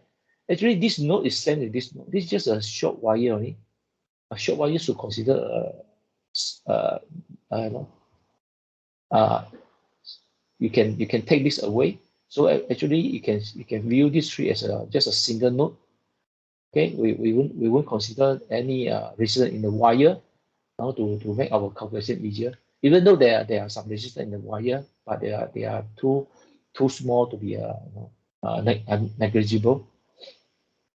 So that we won't treat this one as a resistance here. So what I mean is these 3 nodes can be viewed as just one node. So 1 node, 2 node, but 3 components, they are sharing the node. Sometimes we call this one as a common also. We call that as a common node. Common means they are sharing. Okay, we are not using the word share. We are using the word called the common. So this is a common. And so apparently we have 3 components, but with 2 nodes. So this is a form of the parallel. So they are connected in parallel. Okay, you can also view them something like this: 1 node, second node, and then this is the first component. This is the second component. This is the third component. So by drawing in this manner, probably much easier for you to identify this as a parallel, right? You have they're sharing the same node. At this end, they're sharing this node. At the other end, they're sharing this as a common node. Okay, but on the circuit, we try to draw it nicely. You know, everything's a straight wire and a vertical and horizontal. Instead of just drawing like this, we're drawing a nice vertical and horizontal line, so they look differently, right? But they're actually the same thing actually. Okay, they are sharing only the 2 nodes here, so they are called a parallel. Okay, here we have to know how to calculate all these resistance in series and parallel. Okay, we need to calculate the resistance in series and parallel, and some are series to one another, some are parallel to one another. Okay, there's something we actually I prepared something here. I prepared something here to show you. Okay, I forgot to show you here. Okay, let's go back to the guide here. So here we have a resistor, 25 ohm resistor, having this voltage, and this voltage you can see is that's given as a function, 150 sine no, 377 t. At this moment, you don't need to worry about what's the meaning of this. You just know that this is the function of the voltage, and then you are required to find the current and the power. Okay, find the corresponding current and the power. Okay, so the current is defined as a V over R. So what you do is just take the V divided by the R. So what you do actually, you only divided this the magnitude here. Here is the magnitude, 150 divided by 5, you get 6. For the power, actually is V times I. So you take the V, you take the original V, you multiply by the I, and then you get this function sine square. Okay, you can test this one with the using this web page. Okay, you'll get your. I think just now I already tested it, but I didn't show you. That just now. Let me roll back a bit. Probably I can still find the thing. Yeah, you see, if you multiply these two, the voltage multiplied by the current, and then the answer is 900 sine square 377t, right? 900 sine square 370. So you can always use this web page as a tool if you forget how to do the the derivative. Okay, and you can see here we have one voltage source, and then we have 3 resistors arranged in the series. Looks like the current need to go through the these 3 resistors. Okay, and actually this resistor, this kind of formation, usually we are describe them as the voltage divider, because for the first voltage for this R1 is defined as the voltage over R1 over all the total resistance in the circuit. All the total resistance circuit we put at the denominator. Okay, and the resistor that we are interested, we put on the numerator, and then we multiply by the main voltage. So this is the output. The voltage measure across these two nodes is called the V1, and actually this is called the voltage divider. Okay, another technical term we use in the electrical engineering is called the voltage divider. And if we look at another example here, okay, here we have a voltage source. We have another unknown voltage source here, another voltage source, and then we have some component to absorb the power. Okay, so we need to find the V3 if the current I in the circuit is 0.4 ampere. So if you know the Ohm's law, and then you can apply it and you find the current here. Hey, there's no solution. Okay, how come there's no solution to this? This should be a solution. I forgot to attach it.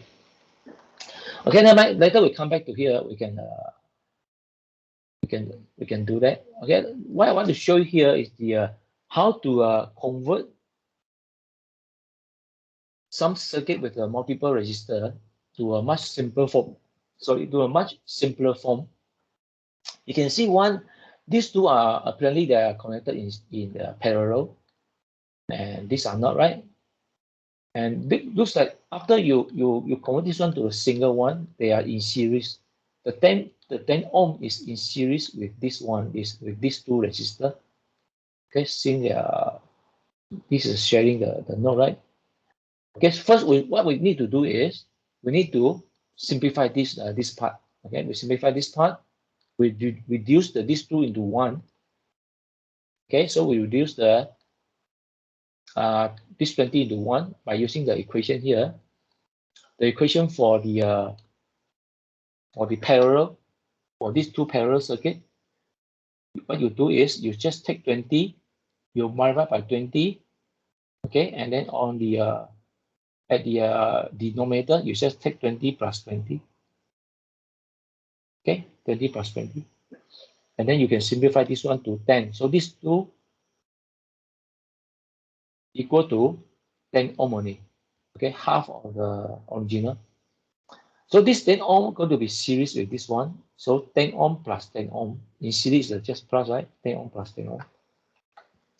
And then after that, we have from here, we come to 20, 10, and 10, right? Okay, and then 10 and 10 is in series. Then we become, so this become 20 and 20. So we come back to this again. So 20 will become 10 again. So the final one is the 10. The final is the 10. Okay, so you can do it in this manner. This is another example. This is slightly complicated, but we can do it slowly, starting from this end. I think what I can see, if you see these two are in series, you just sum of these two, you get 6.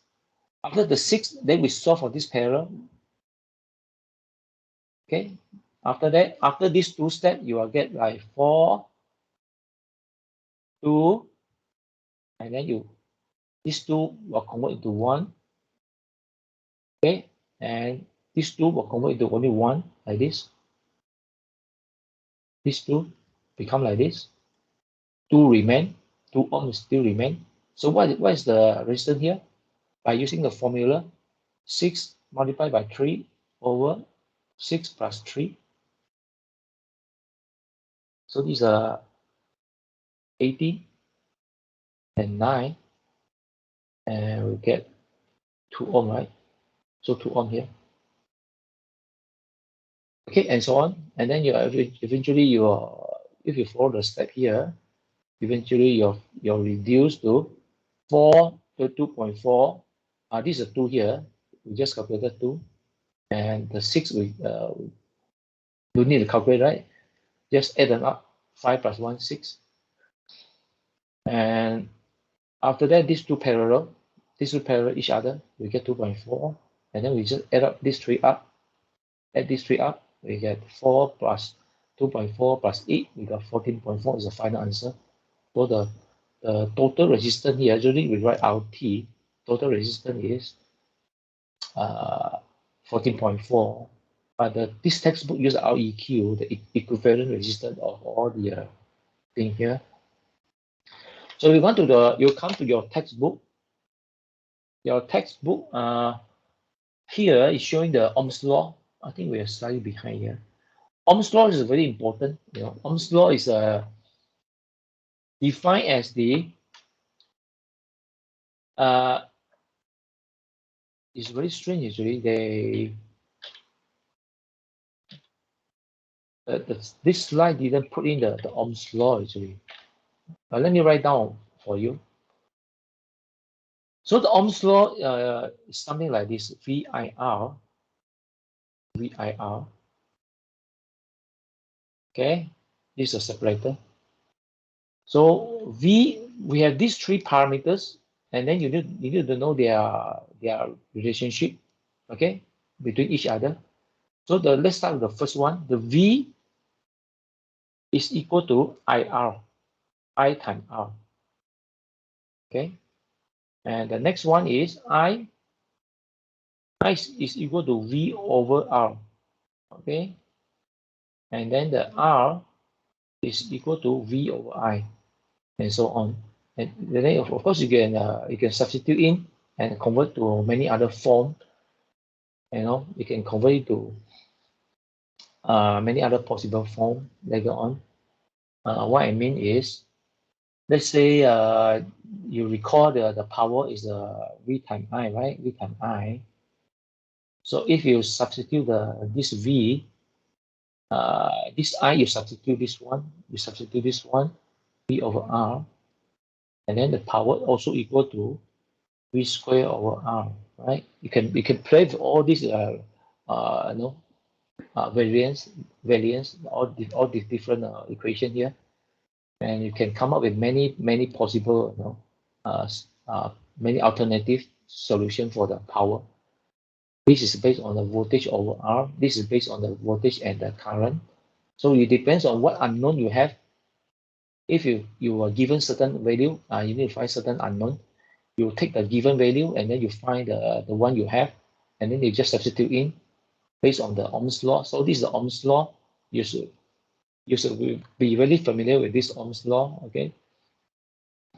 And the G is a conductance. Conductance is the opposite of resistance. But on the mathematically, we call the reciprocal. Conductance is the reciprocal of the resistance, just 1 over R. So 1 over G is equal to R also. So they're just a reciprocal of each other. Okay, so this page try to show both everything. Two things in one page is kind of confusing actually. Actually, we have another. I think this one Ohm's law should be should be placed near the resistivity there, and the previous page. So this shows you how to calculate the total resistance by giving you the P value, of this element, and then the length of this wire, and then the cross-sectional area of the wire, and then from here you can calculate the total resistance in the wire. Okay, and then also you can calculate the total power absorbed by this component. Wait a minute, let me see. So if from here we can calculate the total resistance here is a 10.93 from the equation we learned previously, how to calculate resistance if we are given the resistivity constant value, and the length, not the I, actually the length and over the area, and then we calculate to be 10.93. Okay, and after we know this is 10.93 ohm, and then for the power now we this is a very good example here. So power, we know that power is equal to V times I, right? V times I is a power, but here there's no voltage, right? We have only the current and the resistance. So somehow we need to convert this one to current. Because we are given the current, we are given the resistance. Somehow we need to convert this one to current. So V equal to what? If you come back to here, V equal to IR. Okay, V equal to IR. So we substitute this one in. V equal to IR, I times R times I. So we arrive at I square R. So you just take I square times this value, then we get the answer, right? So this means that somehow we need to play around with this, Ohm's law. Sometimes we need to use this one, sometimes we need to use this one, sometimes we need to use this one. Depend on what are available. If you have current and resistance, then you need to find the right Ohm's law equation. Okay, you need to be very familiar with this Ohm's law here, VIR. Okay, usually in my head I memorize them as the VIR. Okay, I just read them as VIR. V on the top. Okay, I have to proceed here. We run out of time here. Another second really important topic here concerning your assignment one. You need to describe the Ohm's law, right? Here. Or here just to describe only. Okay, just to describe. So the Kirchhoff, after the Ohm's law, we have this one called the Kirchhoff current law and Kirchhoff's voltage law. Okay, Let's start from the Current's law, the Kirchhoff's Current's law. So we can see the Current's law defined as the upper bracket sum of the current entering a node is 0. So this is a node when all the current entering, some current entering, some current existing the node or leaving the node. So all of them sum together should be a 0. So again, let me give you one quick example. Let's say we have this branch like this. Let's say we have current I1 coming to the node and current I3 leaving, current I2 leaving. So if you're standing here, you can see this one coming towards you, this one leaving you, this one leaving you. So you can write the current flow like. You can define the enter one is a positive and the one leaving is a negative. The one leaving is a negative. They must be equal to 0. Okay, you can rewrite this one as I1 equal to I2 plus I3 and many other form, right? Most important thing, when you sum all the current entering a node or leaving a node, they should be equal to 0. This is the definition of the KCL. We call the KCL, Kirchhoff's current law. Another one is the Kirchhoff's voltage law. Voltage law defines the sum of the voltage around a loop. Sum of the voltages around a closed loop should be 0. So let's say that this is one voltage source here. This voltage source plus this voltage source plus this voltage source plus this voltage, everything they sum together must be equal to 0. Okay, let's start from here. We always like to start from the left-hand side. So the left-hand side is negative. So we write negative V1. This is a positive. So positive V2. Always start from negative to be consistent. So this is plus V3. So this end is left-hand side is V4 minus V4, and then this left-hand side. Let's say here. Okay. When you start from this point and then you're going along this line, what you see here is a positive first, right? And then what you see here is a positive negative first, and then what you see here is a positive first. So it's a plus V5. Okay. It's better to use the left and right. I think using the left and right is confusing. You see, when this is upside down, apparently over here is the left, right? But we'll see from we start from here. We start from here. We see the first one is the negative, and then we arrive here. We see the first one is the negative, and then we arrive here. We see the negative. So you just follow this pattern: negative, positive, positive, negative, positive. They all should be equal to 0. Okay, when you sum all together, should be equal to 0. So let's check our answer. V1 and V4 is a negative. Yeah, V1 and V4 is a negative, right? The rest are positive. Okay, this is how we sum all the voltages. Let me see. Did I prepare you the another? Oh yeah, here's another example here. But this example is slightly more complicated. We have this is what again? This is the voltage control voltage source, right? This is a voltage source, and this voltage source is controlled by this voltage. So this voltage is defined as a V0. So of course there's a current flowing through this closed loop circuit. Okay, and then we can use Ohm's law. We learn the Ohm's law. In this case, we're going to use the Ohm's law.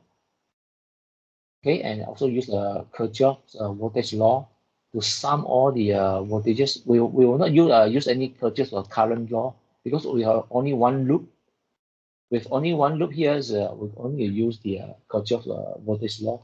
Sum all the voltages here, here, and here.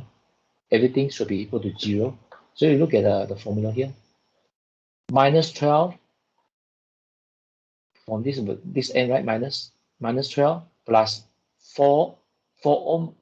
4 ohm. The voltage for this 4 ohm is defined as 4I. Okay, this is Ohm's law actually.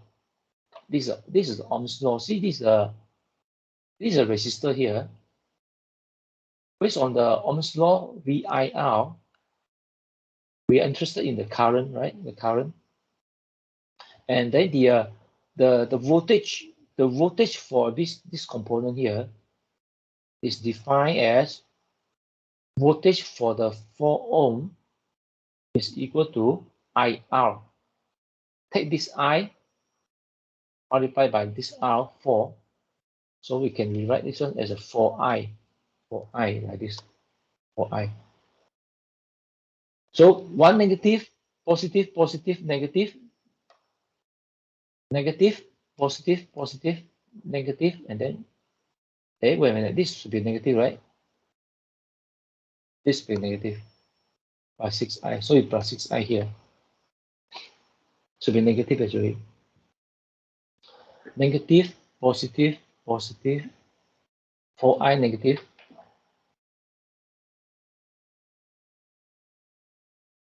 This should be, I think this is wrong also. You know, sometimes the textbook is wrong. Sometimes you cannot see the things. Sometimes the textbook can be wrong also. Okay, let me double check this one also later on. Okay, you can follow the same pattern like this. I think they probably they put this one, they define positive here, they define negative here. So in this case, it become positive. Okay, if you follow the current path. Okay, I think they print wrongly here. Oh, it's okay. Sorry, I'm sorry. It's okay. It's okay. Okay, it's okay for you to define this one as the positive. Okay, sometimes it's okay. Okay, sometimes if you define, for what I mean is something like this. You have to for you. So if sometimes people like to write positive on the right hand side, right? Negative on the right hand side. For this case, the same thing, positive and negative, right? So let's say you define something like this, and if you go around, okay, if you take this one as a negative value, it's okay. Negative VO, you take a negative VO, okay, instead of 6I, so you get, so one more time, is instead of positive 6I, so you get negative 6I. Okay, but when you calculate at the end, you get the negative value. You get a negative value, for example, okay? For example, you get a negative value. That means what you assume is the opposite. You should assume positive here, negative here, okay? So that sometimes it's okay for you to put the negative here, okay? If you assume wrongly, your answer will appear as the probability will be opposite. So it means you assume wrongly, okay? So you can readjust back. If your answer is negative, that means what you assume positive negative here is wrong. Probably you should assume positive here, negative here, okay? So it's okay to put the plus and minus on either side. At the end, you will know if if your answer is negative, that means the current is really flowing the other direction, okay? You see this Ohm's law here, VR is equal to negative VI, right? Negative VI here, negative VI. Right? Where is it? So yeah, I hope you get the message. Even though after you assume certain thing, the positive and negative polarity, at the end when you get a negative value, it means that your assumption is opposite. Okay, then you can have to readjust back.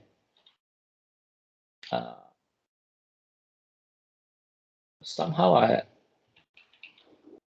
let's. Oh yeah, that's a different slide actually. I'm going through the different file. Okay, for example here, another good example here, you can see the answer is in a negative form. The answer is negative, right? So what it means is we assume the current flowing this way, but actually current is flowing the opposite. Okay, this is our first assumption. But the answer indicate is a negative. What it means is it's going the other direction. Okay, so it's okay actually. It's okay for you to assume that the current in this way, and then you sum all the voltages.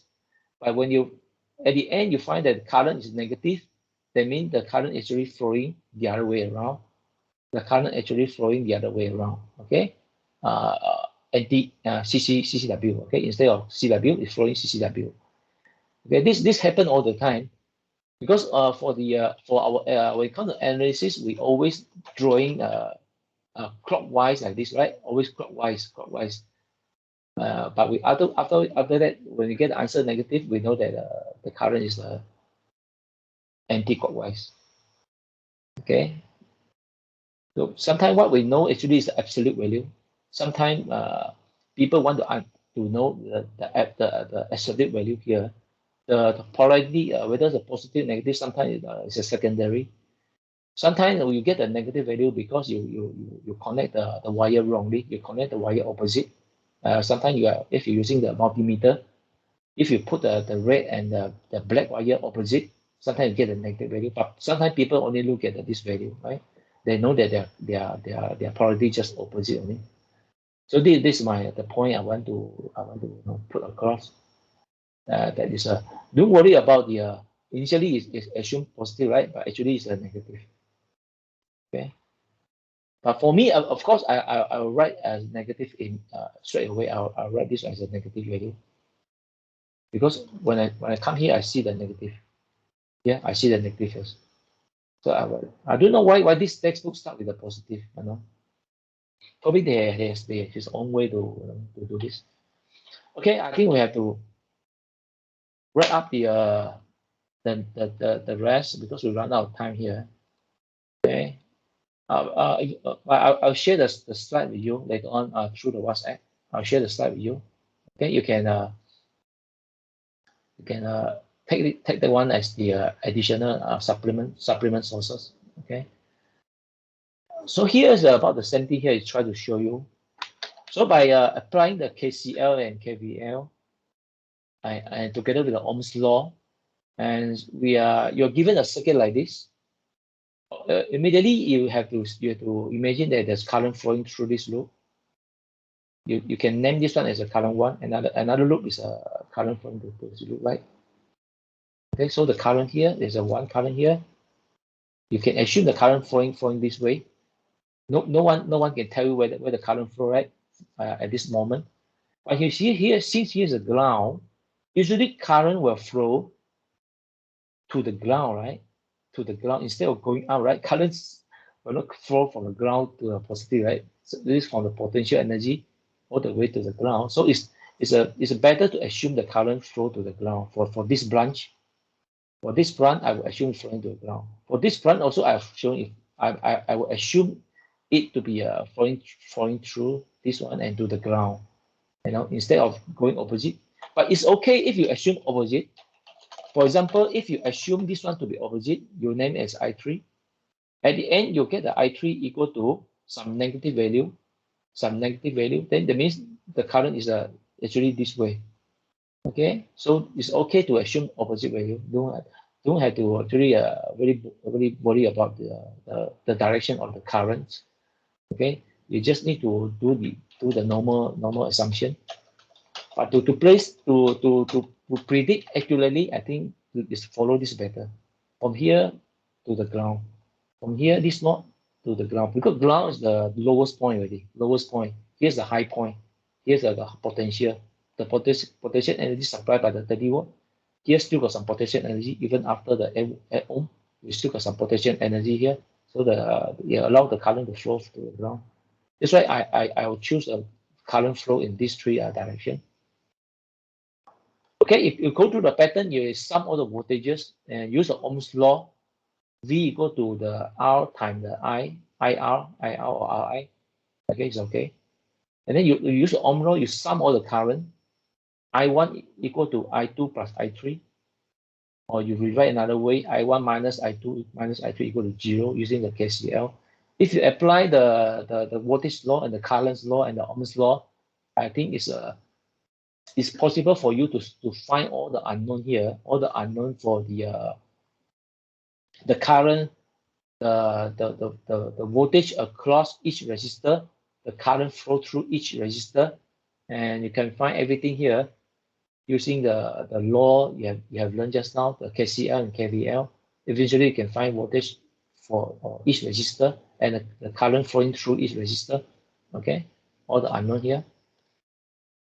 And so here the thing is not arranged in the logical way, I think. Now we come to the resistor in the series, right? I think that they kind of mix this one up already. I don't know what happened. I just download this one from the internet just now. So you can see the resistor in series. You can just sum a resistor on it. Just we didn't look at this slide. Sum a resistor in series, and then you get a total resistor, right? And this is another way to, if you apply the Ohm's law, and just I told you about the voltage divider, right? In another slide. Okay, the main voltage get divided into 5 portions. Excuse me. Can be more than 5 portions. Okay, up to the Rn. So every portion will take certain voltage, because after every resistance, the voltage will drop. Eventually, will drop to 0 at this point. This point 0 volt. So every point is the divider. You can view every point as a divider. That's why they call the voltage divider. And when it comes to the something arranged in the parallel form, okay, this is a way how we calculate the parallel. The main equation is to take the 1 over R total equal to everything in the reciprocal, R1 plus R2. Okay, if you have another one here, R3, call the R3, then you just add one more to find the R total, the resistance. But if you have only 2, you can use the quick way just I show you. If you have only 2 resistors only, you just multiply each other on the numerator. At the denominator, you just add them up. If you have 2 only, okay, you can quickly apply this quick formula. If you have more than 2, you better stick with this formula. 1 over R total equal to 1 over R1, like this. Okay, and keep on adding. No matter how many R in parallel, you just use this formula. Okay, and what is this? This is something about the current divider also. Current divider. So you see that when the current flowing through this the main power supply here, so you'll get divided into the first branch and the second branch and the third branch and the following. Okay, so this is called the current divider also. And from another point of view, we can divide the current. So this is the highest current, divide the smaller from right. But when they add them up, they should be equal to the main current. This is called something called the current divider.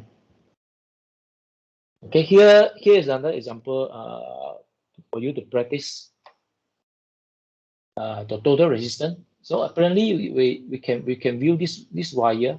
We can view this wire as the one node, a single node. So you can view this one as something like this: 6 and 3, and then 4 and 12.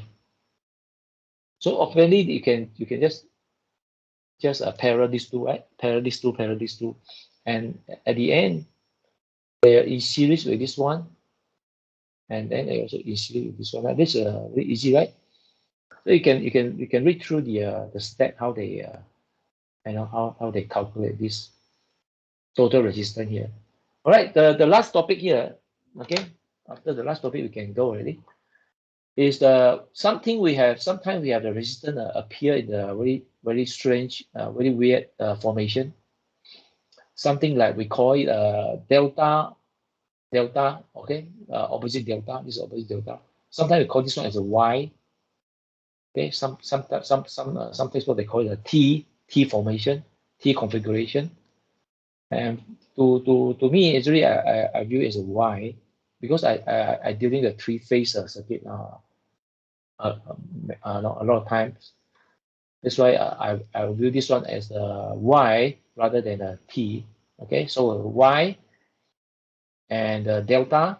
Sometimes we need to convert from one to another. We want to convert from the one in the solid line. You can see the one in the solid line is the delta. Okay, the one inside here is the y system. Sometimes we want to convert the delta to y by applying this formula. You can see that from outside the solid line, we have ACB, A, B, C. I hope you can see that, A, B, C. And then we try to find the R1. So R1 is the dotted line here in a Y configuration. So R1 is defined as you take the one adjacent to R1. The one adjacent to R1 is RC and RB. Okay, this is R1. Let me highlight it. This is R1. The one adjacent to R1 is RC and RB. So you put these two on the top, you multiply them on the top, and then at the denominator, you just add everything up. You add the RB, RB, RA, RB, and RCL at the numerator, then you calculate R1. Okay, so this is a formula to convert from the delta to Y system. Of course, you can do the opposite from Y to delta. Okay, let's see the first one. How to find the RA from this Y system. So you can see that the important thing is the R1, right? RA has to do with R1. At the numerator here looks like everything's the same. All the numerators are the same. Only thing stand out is the R1. So you see the RA here. Where's R1? So R1 is opposite here. So you take the one opposite to RA. If you're standing here, you look ahead of you, you see the R1 opposite you, directly opposite you. So you put the R1 at the denominator, and on the numerator, you just multiply all the combination. You just sum all the combination, R1, R2, R2, R3, R3, R1. These are all the possible, right? R2, R3 is similar with R3, R2, right? Similar.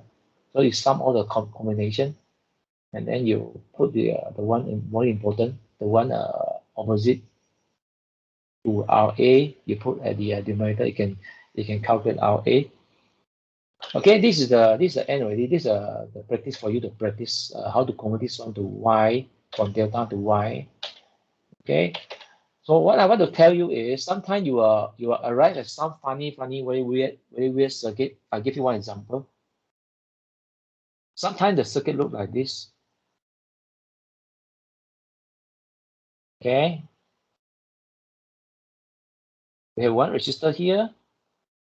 We have another resistor here, and here form a T resistor.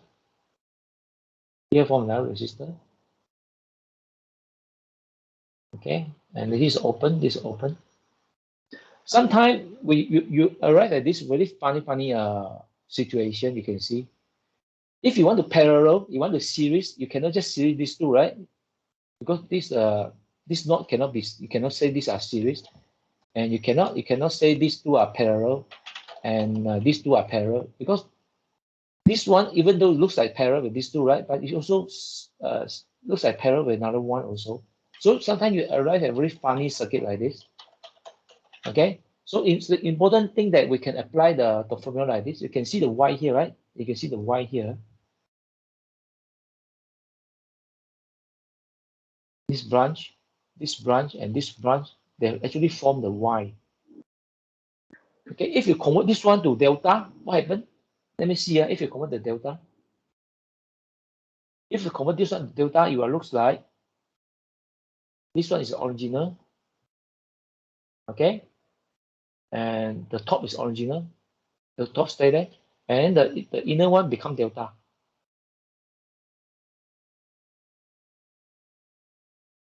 Okay, become delta. So from here, at least we can parallel these two. After we parallel, we become